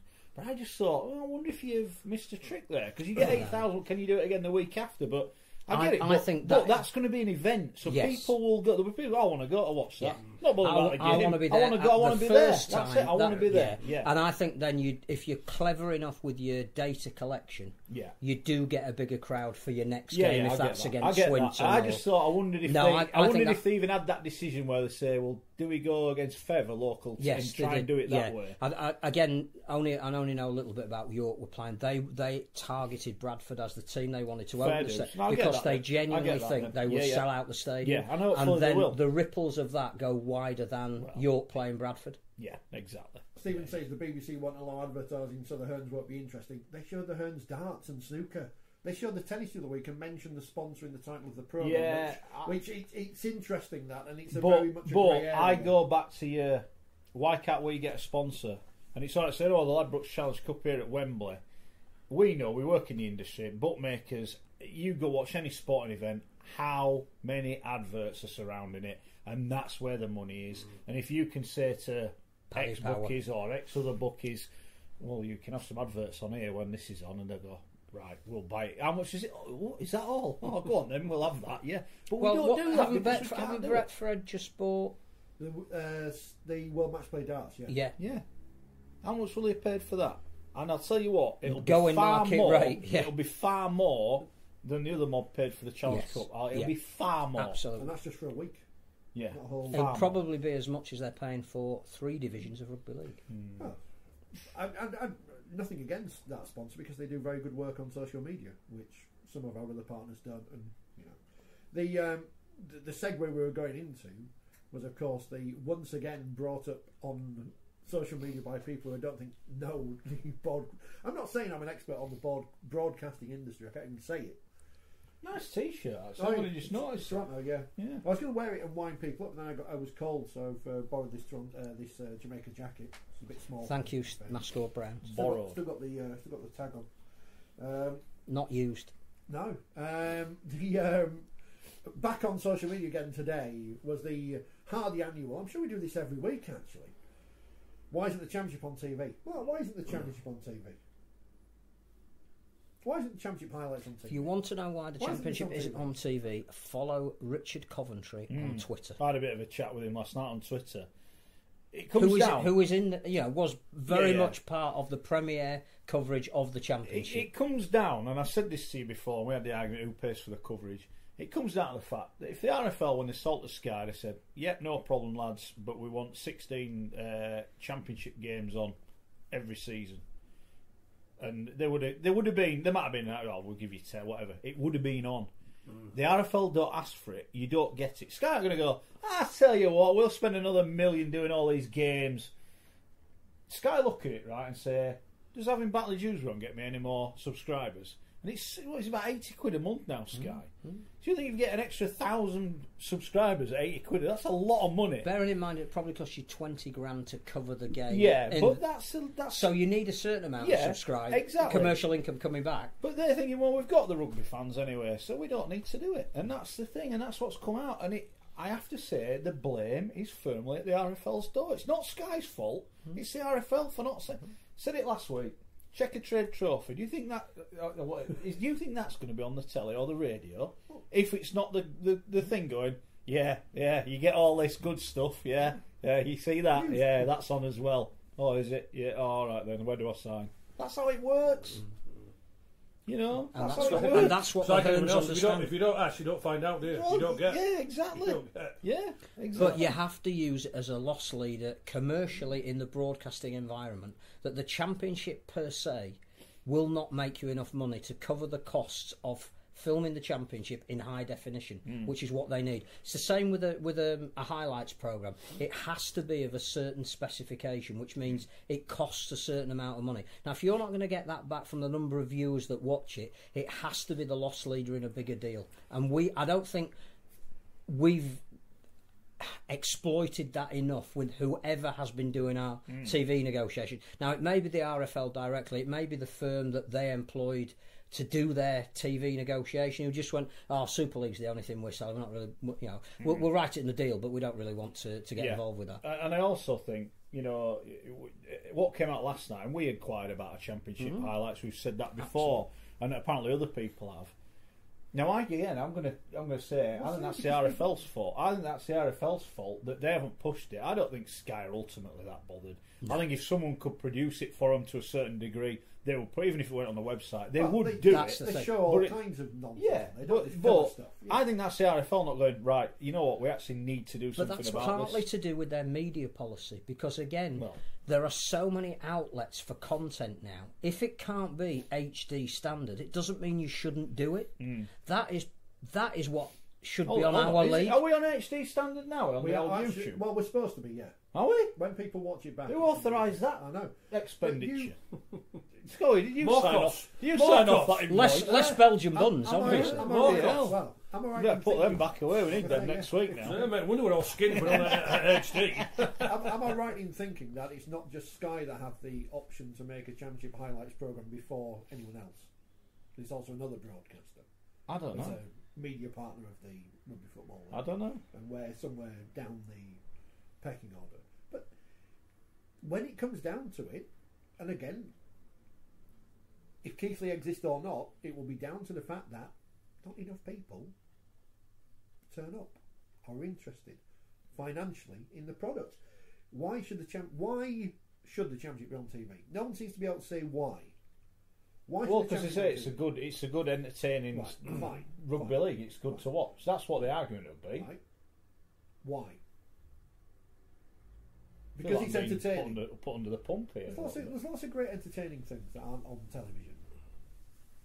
Why should it be on TV? This show pulled on Free Sport. Is it entertaining? Not really. Lots of things on Free Sport aren't entertaining. As the viewing figures show.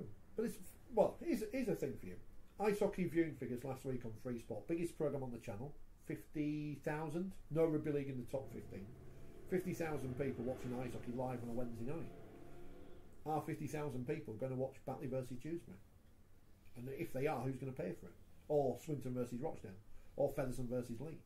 Well, who pays for the ice hockey? Well, I don't know. I assume it might be a sponsor of the sport itself. Because I'm assuming Free Sports aren't paying millions of pounds to show another minority sport. It's just, I don't think people are realistic. I don't think they are realistic about the way sport is in 2018. Why isn't the Championship be on TV? There isn't a Championship Rugby Union highlights programme, is there? On Sky? I don't know. They show random games or whatever. I try not to watch it. It makes me feel ill. Because of their partnership or whatever. Did Yorkshire Carnegie beat Doncaster at the weekend? Yeah, Yorkshire Carnegie beat him. No, that's a shame, isn't it? But yeah. You finished? Yeah, no, but why? We all hate Leeds. Yeah. Do you hate Leeds, Phil? I don't know anything about Rugby Union. But he's Jules. Football is not entertaining. Why is that on TV? Because people watch it. Of course, because I don't know how many subscribers Sky have, but I would say 98% of them are there because the football's It's on. that great argument, isn't it? And people say, "Oh, the Championship games are better than the Super League games." Well, I'm sure some of them are because we've seen some crap Super League games. There's also really good games in Super League. The reason why those Super League games are on TV is because people want to see those teams on television. I mean, granted, no one wants to see Salford and Widnes or Wakefield or whatever, but people want to see those games. I think you've also got to be honest about the Championship. That for the last few years, it's been 2 divisions within a division. And what's been played at the top of that division, with romantic sounding names like Toulouse and Toronto, does have a cachet beyond the rugby league fan. But because it's been such a divided division, not least because it was always going to be that way with the disbursements that were given to each team. So if you're only given £150,000 at 12th spot and the top spot can spend $1 million, you're not going to get a competitive division. So again, going back to Richard's point of why should it be on television, some of it should be, but as a division, we need to sort that out. Should be better this year because we've seen some great recruitment among the clubs that finish towards the bottom. But you have to have an equality in the division to be able to show every week something that becomes a rolling narrative. There's been a hoo-ha about the Scottish Premier League, hasn't there, this week? Well, it's an interesting deal, that, isn't it? Because they've left BT to go to Sky, and it sounds like BT lowballed them on the offer. And Sky haven't taken either of the cup competitions, so they're going to the home of sport, Premier Sport and Free Sport. But again, you're immediately cutting off your odds. And let's be honest with Scottish football. They only want it for the Old Firm derby. They're not bothered about Kilmarnock against Hamilton. Maybe the Edinburgh derby. There's a couple of fixtures. Mark says no one attends Championship Rugby Union. That's correct. But the Rugby Football Union, as part of their deal to get England games on Sky, have obviously said to Sky, right, as you said with everything else, you're taking this. If you're showing England, you have to show the Championship, you have to show some women's games, you have to show whatever. I also think they have sponsors of those divisions who want to see their product exposed. We don't. Our sponsor covers all of it. Betfred won't get any more money out of the Championship and League One being filmed than they already get out of Super League being filmed. So again, a lot of the debates we've had over the last 4 years all come down to how much commercial income does this sport generate, and until it gets more, that's where your BBC we'll always be talking about. That's where your BBC and that's where maybe the Hearns can not only bring other broadcast partners, but with that other commercial the Hearns partners are a better version of Brian Barwick, and they're not on 80 grand a year. But I think they are looking at something like the Challenge Cup. Well, that would again be outside of the remit of this Super League breakaway, so they could still have the cachet and tradition of Rugby League's most famous competition and give it some kind of a makeover, which may involve new commercial partners and new broadcasters. If you said to Sky, and you're the RFA, well, you can have the England games for however many million quid, but you have to show all this other stuff as well. But that's another thing, though. You come back, and I think this is the argument with when they couldn't get any money for that Samoa game, is that there aren't enough games. Yes. If you say, look, there's 3 games, X, Y, and Z every year, they go, oh, all right, yeah, go on then, yeah, all right. And how many views do you get? Oh, they get 2 million on the B. 2 million? Oh, that'll be all right. Yeah, all right. We'll give you 100 grand, whatever. Absolutely. But because we don't plan, absolutely, that you can't.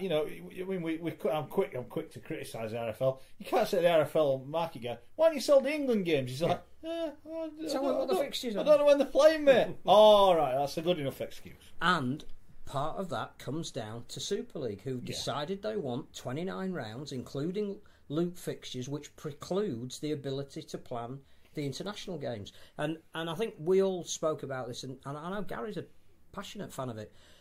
I get why the 2021 World Cup people want Australia here in 2020 to do a dry run. But there was a real good case this year on the back of that New Zealand series, and the fact that people like the gentleman sat to my left were calling out the Aussies to not only reverse that and bring the Aussies here, bring them again in 2020 if you want to, but bring them here in 2019 and announce the venues almost immediately after the New Zealand series, because the Aussies would have done that. That was their suggestion. Well, can you imagine if we were talking about to various broadcasters, bearing in mind that would fall outside of a broadcast agreement at the moment, that those, let's say, 3 Aussie tests on consecutive Saturdays are not in any schedule at the moment. You imagine if we announced where they were being held now, the fact that it was the opposition we haven't played for a while, and the last time we played them we felt we were a bit unlucky in a World Cup final, but they were playing over here. What interest there would be in that? Oh, mate. The opportunity that we've lost. I want to stress, I really enjoyed the cover because I was working. I got to watch 2 of the games on the telly while I was at work, waiting at work. I thought the coverage was great, but like you said, we need to go up a notch and we need to get some more money for that. We need to say, look, yeah, great job, guys, but we want some more money. There's nothing better than international sport. No, there's nothing better than international sport to get everybody wound up, get everybody excited. I watched Wales South Africa on Saturday night. I've got interest in rugby union. I'm sat at home. I watched it all, and I'm like, oh, this is good. I even tweeted about the skill from Wales. That's how unbiased I was about it. Well, the biggest result of the weekend was Fiji beating France. Of which, again, some of those players that will have wowed an audience that don't normally watch rugby, but because it was international sport, they've come from rugby league. You see also as well, when you look at the Australian national sport, the rubbish at rugby union can't win a game. As I've said before, cricket they can't win because they can't cheat. You know, the beaters in the T20. No, that's the women. No, we're talking about that's the rubbish cricket. No, we're talking about the proper cheats in the captain, the vice captain, Warner and Smith and Bancroft. And then, so what would be the better time to get the rugby league side over here, the legend himself, Big Mal, loads of cheese in front of him, and say, come on, the boys are ready, the Lions ready for you. It would have been absolutely ideal. But the Hearns would have bought into that. What I'm saying. Let me tell Eddie what international rugby league's all about, and what it means to players, and what it means to the international calendar, and what it means to today's players, and what it means, from there, the camaraderie and the hatred between Australia, which I'm sure he knows anyway, Australia and Great Britain. Let me get with Eddie Hearn and promote and market an international series. That'd be a great press conference, wouldn't it? You and Mal head to head, but you're not the Great Britain team manager, sadly, so it would be a bit of a damp squib. What we'll do, we'll get the legend in the Lions suit, walk into the presser, put some cheese on the desk, sit down at the front, like that. Do you think Mal will guess who it is? And he'll go to it. Hey, listen, can you remember 84? I'll still do the same in 18, and I'll go get some cheese, you big mouse. Peppa Pig costume. Come on, let's talk about something else. Wait, what about the predictions? I've done my league table. We'll do them in a bit. Can we talk about the Aussie schoolboys? Yes, because we were talking about international rugby league. I watched most of the game yesterday. How good are they, Phil? I know they are good. The opposition I think again you can only play what's in front of you, and they scored 92 points in 70 minutes. They clearly have 3 or 4 players who are incredibly talented, who we could be talking about in 2 or 3 years' time as being the same as Latrell Mitchell was when the schoolboys last came over. And I think the opposition will have benefited from seeing such great athletes at such a young age, but the universities and colleges have never played at that level before. So everybody got something out of it. The Aussies managed to play every player, scored a lot of points in only 70 minutes. It's not 80 minutes. So fantastic achievement. My only reservation watching it was that game shouldn't have been in Newcastle. That yes, I think there were just short of 500 people there. The majority of them will have been friends or relatives of the guys who were playing for the schools and for the colleges and universities. Great that they get to put on a national shirt. Really, really big day for them. But if there was a proportion of that crowd that were local northeasterners who thought, oh, there's an international on between England and Australia, then I think we again will have presented something that is not really what it is. The academy that they will play will give them a stern competitive test. I don't know why we didn't play the universities and colleges at Leigh and the first test in Newcastle. I think we've got that the wrong way around. But if you get the chance to see them on Wednesday night, they play Yorkshire, Saturday they play Lancashire, and then there's the 2 tests at Leigh and at Headingley. Go and see them. They are they look like, on the basis of their first 70 minutes, some special players. Very good. Just don't ask why they're not playing Cumbria, because that'll upset people. Okay. Well, why not playing England's first test in Cumbria? Why are they playing Cumbria? Well, our colleague Dave Parkinson, who's just got back off the Carver in Fiji, doesn't know what day he's doing the game on Wednesday, so he's looking forward to that. They've got to play at Lee, because we've got to make sure Lee has a game. Yeah, because everyone in Lee loves international rugby. They do. Mark says you can't say that about women's cricket if you're going to talk at women's rugby league. You were joking, weren't you? No, I said the T20 competition rubbish compared to the proper. Yeah, I know. Yeah, you were criticising. Yeah, I know. I'm just saying. Oh no, I think Mark's jumped on the wrong. We weren't very good on Saturday. No. I watched it. Went too early, but. I stayed on there watching 2 o'clock in the morning, watching England getting spanked. I'm like, why don't I just go to bed? I'll just watch another over. Especially by Australia. We won the trophy. Thank God it ended 5 overs early. Anya Shrubsole's my favourite cricketer. She's great. She bowled rubbish though at the start. She got swiped all over. She won the World Cup though. She did. That's all that matters. Yeah. Nicholas is on from Toronto again. Yes. Toronto Arrows. That's a terrible name, unless it's got some kind of significance. I've just joined the US Major League Rugby (brackets Union). 8 away games followed by 8 home games. Heard no complaints over here. Playing on different days to the Wolfpack. Not exactly working together, but not working against each other. Give it time, Nicholas. Interesting. I don't know why they're not playing Cumbria, by the way. I know this was brought up on another Rugby League forum I was reading last night. But I was a big Cumbria last time the Australian schoolboys come. I think it was about 2 or 3 years ago. Was it? A couple of years ago, I watched it, and I think they got 90 past them. They weren't very good. Well, that might be the reason then. Yeah, there aren't really any academies playing in Cumbria, are there? No. That might be another reason. Or it might be a conspiracy against Cumbria. But also, as well, when you're talking about... But then take an England game to Cumbria. Yeah, but also as well, again, when we're talking about pathway, you know, up in Cumbria, there's no quality players coming through. How many Cumbrians have come down here, and played for the likes of Leeds, Saints, Warrington, Widnes, and Wigan as the likes? You know, it's so sad that the pathway coming through for these young kids. There's loads of talent about. And again, part of the problem is if reserve grade came back, some of the Super League clubs would go and raid the best talent in Cumbria, which leaves Cumbria worse off. It's always happened though, Phil, to be honest with you. Yeah, but if there's less talent in the first place, it has a bigger effect.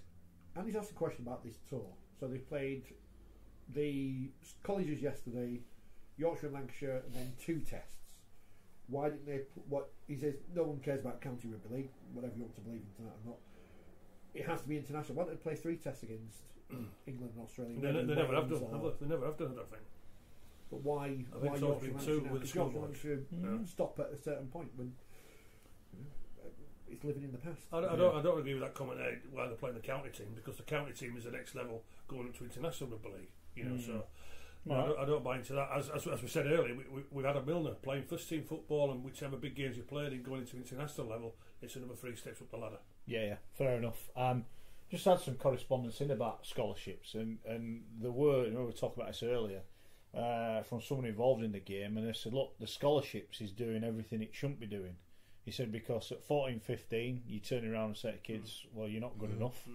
So you lose players. Right. Then you're doing it again at 16, 17. Then you're doing it again at 18, 19. So every step, you actually say to kids, you're not good enough. Well, listen, so you're losing players every step. And they never go back to the community game. No, they don't, because then they're not good enough to play. Because they feel as though there's been a rejection. My son came through the scholarship system. He came through the scholarship system at Leeds, and he started at 11, and at 16 he was told, well, we don't really think you're going to be good enough anyway. He went here, there, and everywhere. But I can reassure you, when he was 12 and 13, he was bored of it.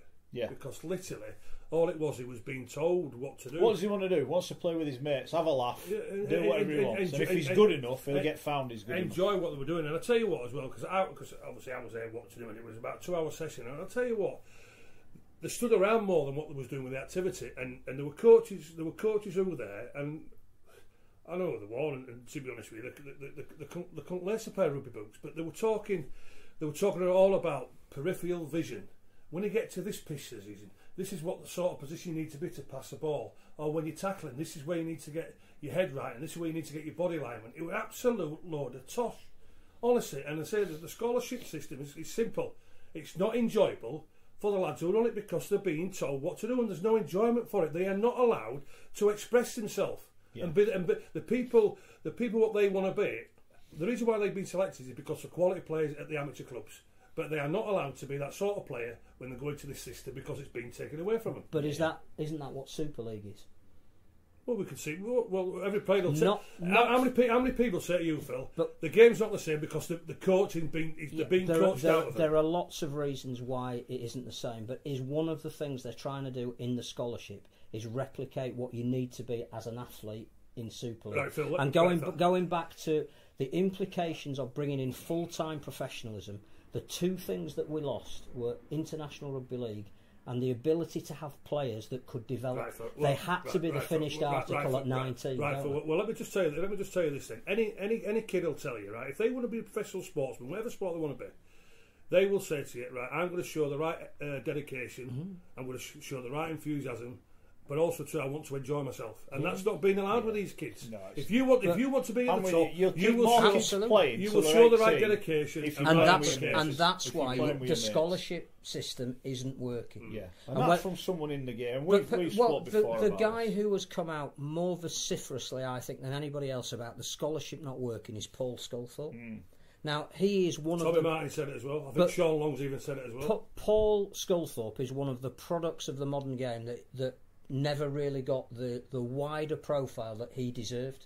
You know, when we talk about, you talk to somebody who has a peripheral interest in rugby league about the great players, it's going back to this generation. Paul Sculthorpe should have been part of the bridge. You know, one of the best players that we produced, who could do it at international level in two positions, was with at the time the most successful domestic club. I feel that the game let him down as. You know, he should be a bigger personality than he is. But if he's saying, having been through that system, being the highlight of that system, that the system is wrong, why are we not listening to him? Exactly. Great. Why are we not listening? Sean says we should give it up. It won't happen. Why talk it up? I don't know what point in general that is, but you know. Well, it's on the show. This is what the show is. This is what we do. You know, we have to should give it up because no one else will. Because they live in this utopia that doesn't exist, where everything's perfect because everything's positive. # realistic rugby league. Is that our new one? Crap. Sean also says, I'm wrong about boxing fans. They care about most fights. I know boxing fans do, but what the Hearns do, and the example is Hay Bellew, a fight with no title on the line. Apparently they hate each other and then they hugged at the end just to spoil it. They sold all those tickets to the casual audience. Yeah, let's be fair, right? Some of those boxing, and it's great now because I think boxing has got to the point where everyone wants super fights, and that's no one begrudges a boxer getting 10 million if they're fighting the people that you think are the best people. But how many fights has Hearn put on where he goes, going to struggle to sell this one? Oh, look at this guy, he's like the greatest ever. Look at him, he's brilliant. He's a fat bloke. He couldn't punch his way out of a paper bag. Yeah, but he's fighting for the Super Intercontinental Lightweight title of Belle Isle. Yeah. What? What's that? Title? Oh, it's a title fight. It's a title fight. Yeah. It's like they've sold. When they look back, right, they'll go, "How the hell did we sell?" But they also, how did we get that on pay-per-view? I don't know a lot about boxing, but they also build the undercard. Oh, so you're not just playing for the main event. Yeah, but you used to, mate. But you might as well tune in at 7 o'clock and get your money's worth by. Even if the main fight isn't that big, you've got 6 other ones that they're promoting. But that's when you're spoiling an audience. It's like if you say, right, we're going to have a concert, we're going to have the cup final, and after we're putting on Elton John. He's coming on. He's doing a turn. So 5 years later, you go, yeah, but it's only Elton John, isn't it? Tell you what. Put Elton John on, and we'll put Celine Dion as well for a bit of, oh, that's all right, yeah, I'll go. And that's what they do, just keep adding to it till people go, yeah, it's only 20 that. quid, yeah. It's only that. I can spend the whole night watching and now it's like, and that's what they're doing, they're building it up, they're making it even better than it actually is. So they wouldn't put the 1895 Cup on after the Challenge Cup? What will happen with the 1895? Anyway, interesting, while we're talking about boxing, and people say too many people in rugby league journalism are cheerleaders, it's interesting that the world of boxing. And, I've got my rainbow laces here because, unlike Izzy Folau, I've got some here. Tyson Fury, who's on BT this week, asking you to pay 20 quid, who's got abhorrent views on many things in life. BT's logo this week has got the rainbow colours on, yet they're happy to promote a Tyson Fury fight. It's like a massive hypocrisy in the world of sports media. But I think the company we work for sponsoring it, so it's alright. I don't know about that. No. Well, just cut that bit out, I didn't say anything. Right, speaking of cheerleading rugby league media people. Oh no, it's not us. No, you're all right. Yeah. You're all right. I did enjoy the Wakefield fans think some of a tiny minority saying we should sign Scott Moore again. It's like what? Just because he scored that try against Bradford. Oh, does that guarantee him a pension? Does it? Yeah. Oh, Forget what he did in the past. Don't matter. Forget that. Redemption. Oh well, never mind. Good luck to him. Hopefully he's learnt his lesson. He says he has in the thing. You know, you can only hope. That's that's what punishment's for, isn't it? To help you learn the error of your ways. Again, I don't think it's necessarily a positive rugby league story. No, but it's happened. You can't do all about it. No. But I mean, building up his return is not necessarily a positive rugby league story. All right. Yeah. Well, fair enough. Anything else happening on social media? Segar says, hi, how are you? We're all right. Yeah, good. Cheers. Gil says, money talks, I'm afraid, Mark. It does. I wish we had some. It does. Have you got any? If you want to send us some. Have we got an address? Toby's got a rumour. Ganson to the NRL. When do we send it? What's this? Where's this come from? Well, Tony Archer is no longer the head of referees. I think his reign is not only over, but there's a lot of people glad to see it over. And there is a rumour that it might even Who started it? Steve Ganson. It might even be a swap deal between him and Matt Chechin. Right. Okay. Steve Ganson, who was, of course, the match commissioner for the America's qualification tournament. Was Brazil playing this? No, that was this weekend in the South American. I don't know why I've said this before. I don't know why we don't go to the NRL and say, right, we'll come and work in England for a year, or have a year in England. We'll take you. It's like an internship. Yeah, why not? I'm sure that would help people. Someone sensible's joining now. It's Big Jim Mills. Big Jim. Anything Jim says, I agree with. We agree, Jim. We agree. What do you mean? What's he saying? Schoey's going to agree with this, I know.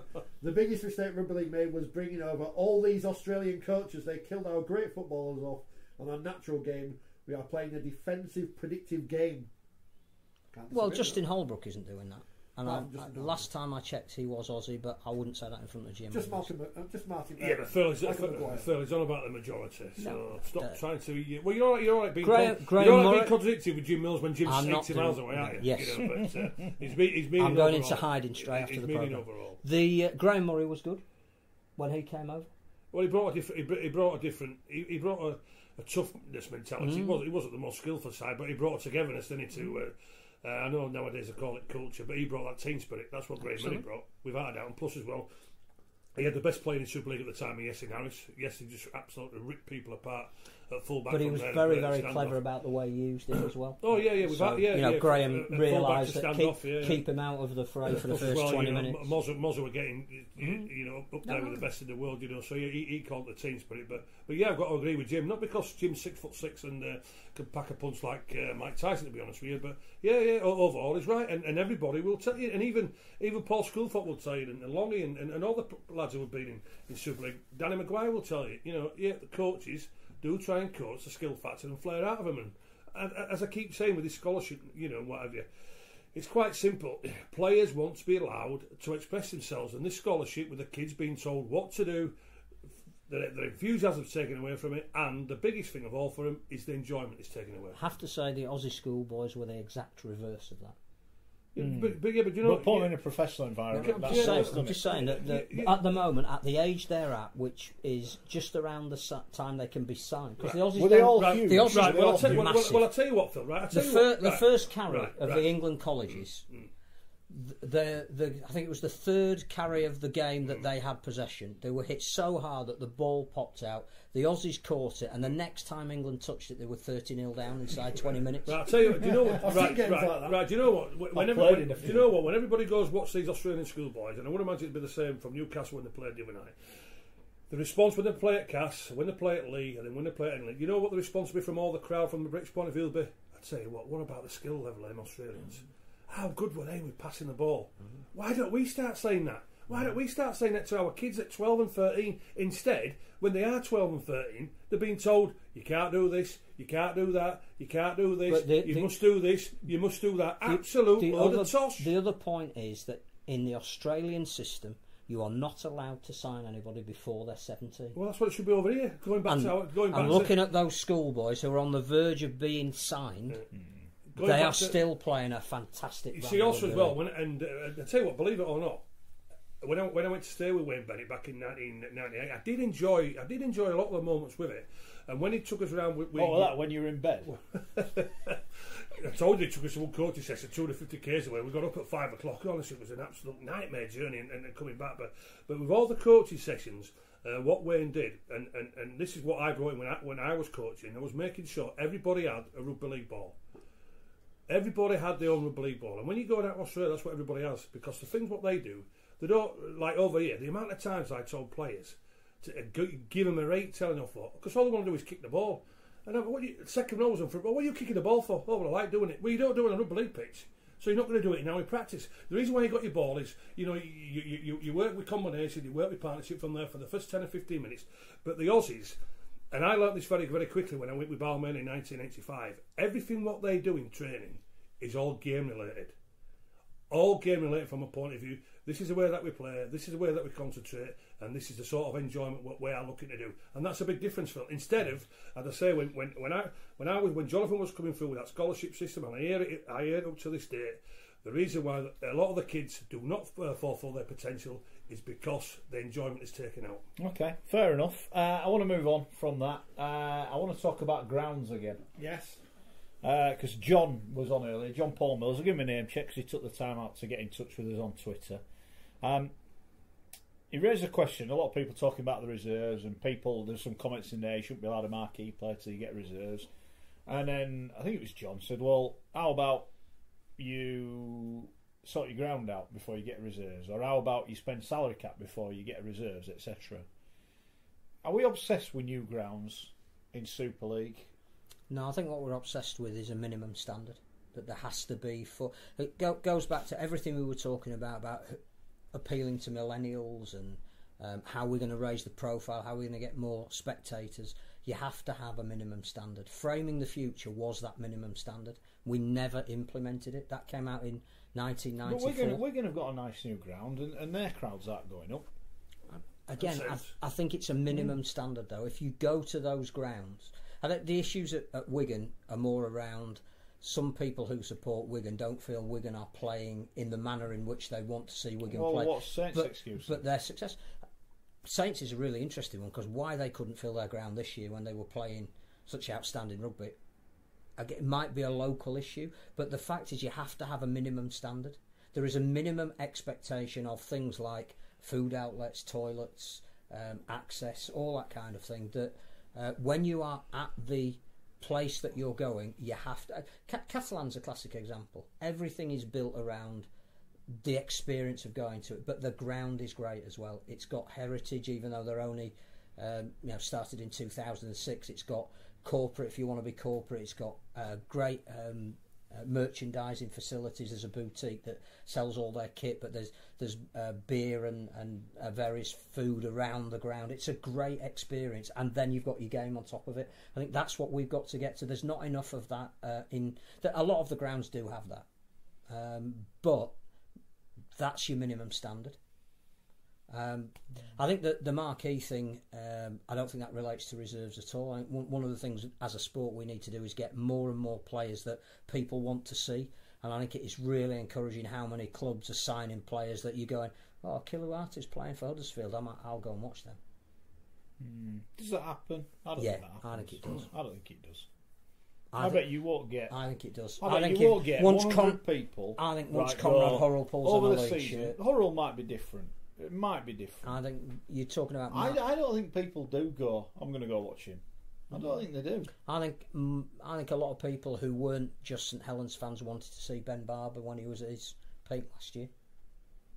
Oh, I'm glad we're playing Saints this week because I get the chance to go and see Ben Barber. Did any clubs report record crowds from Saints going anywhere? I think that's more of an issue with the way the sport was last year, and the fact that the standard overall meant that less people were interested in watching the game, and I think that's happened over the last 2 or 3 years.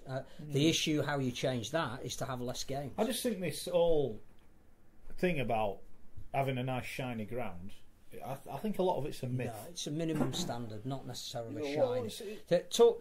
David Argyle, who is new to all of this and has already done some renovation work to Lamport Stadium, would rather model his ground on Castleford with modern facilities than, say, Wigan.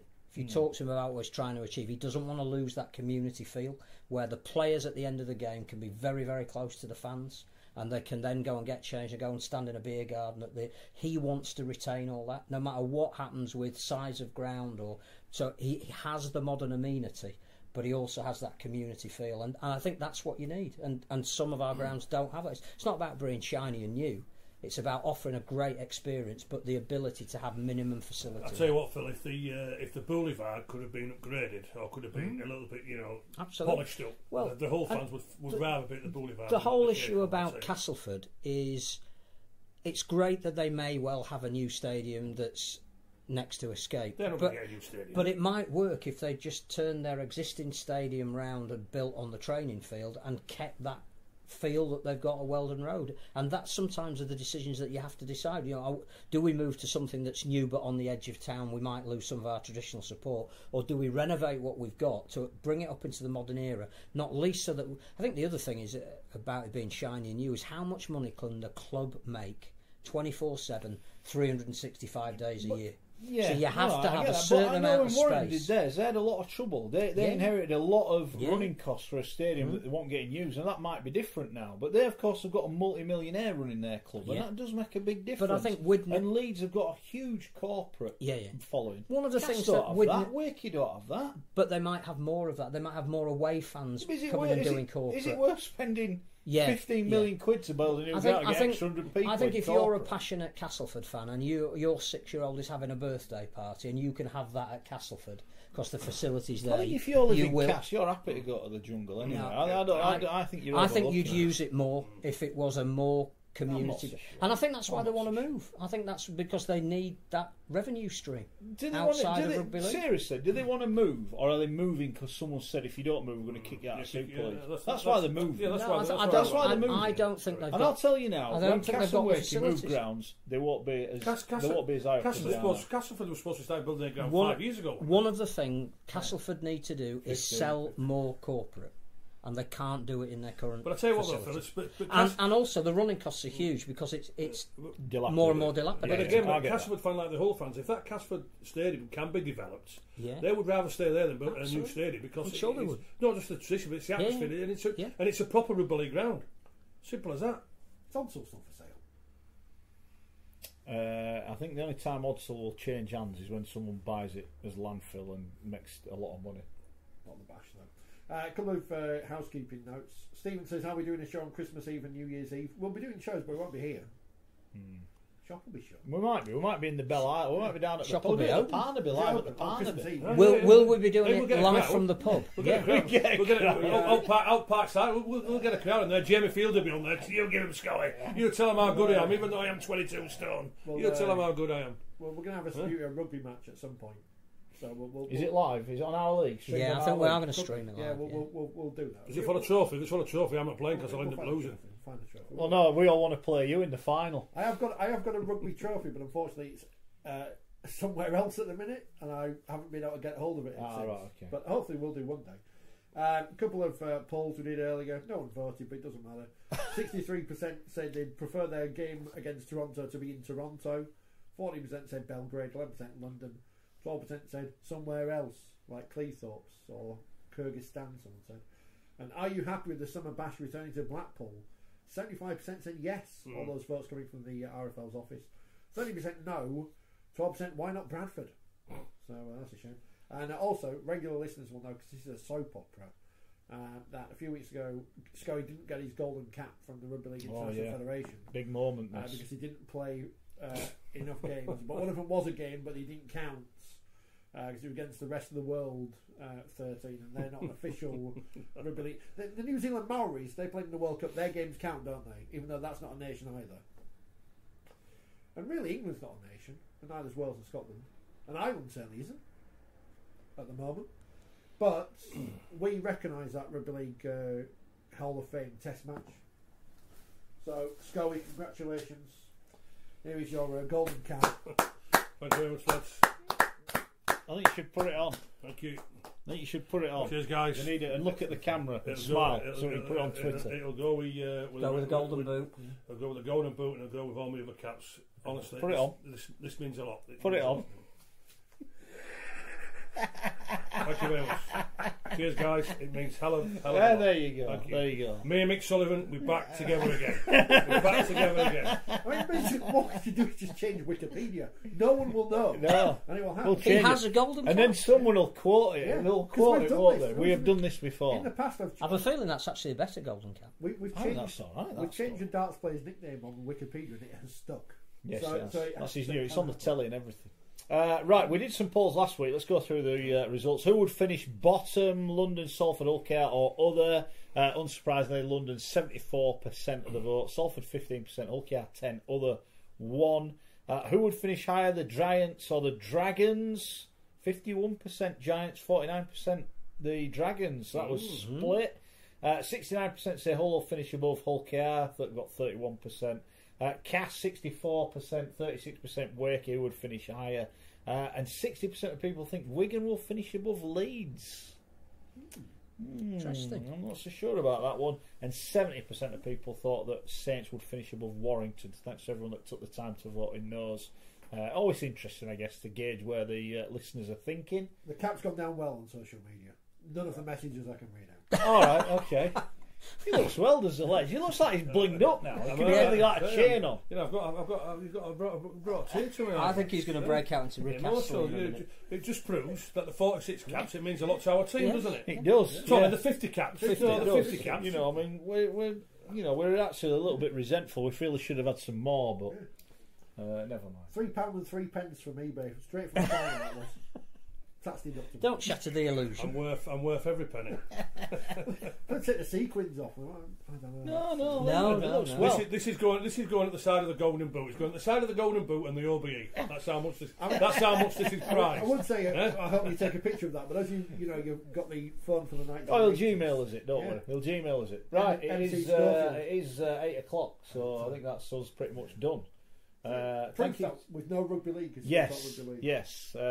We can talk. Yeah, we can. Yeah. Just wait for next week's episode because I'm not here. So. Oh, yeah, Richard's not here. So actually, be afraid. Be very afraid because it might not work. Schoey looks like Timmy Mallet, apparently. Have you got a hammer? I'll hit him over the head with a hammer. Be careful, Schoey. Brad Fittler will object to that cat. Brad will know better, don't worry about that. Yeah. But also, Mark Holmes, I hope I gave you the reason why I said about Adam Milner. And there you go. All right, very good. Thanks to Schoey, 50 cap Schoey, golden cap Schoey. Thanks to Phil Kaplan. Thanks to Richard Shaw. Right. More importantly, thanks to you. Download the podcast, please. Get stuck into that. As many of you do every single week. The more you subscribe, I've had a lot of nice reviews actually. So if you could leave us a few more. We would appreciate it. We'll see you next week. No rest for the wicked. We'll be back on 4020 Live. We're still on Facebook. Goodbye, Facebook.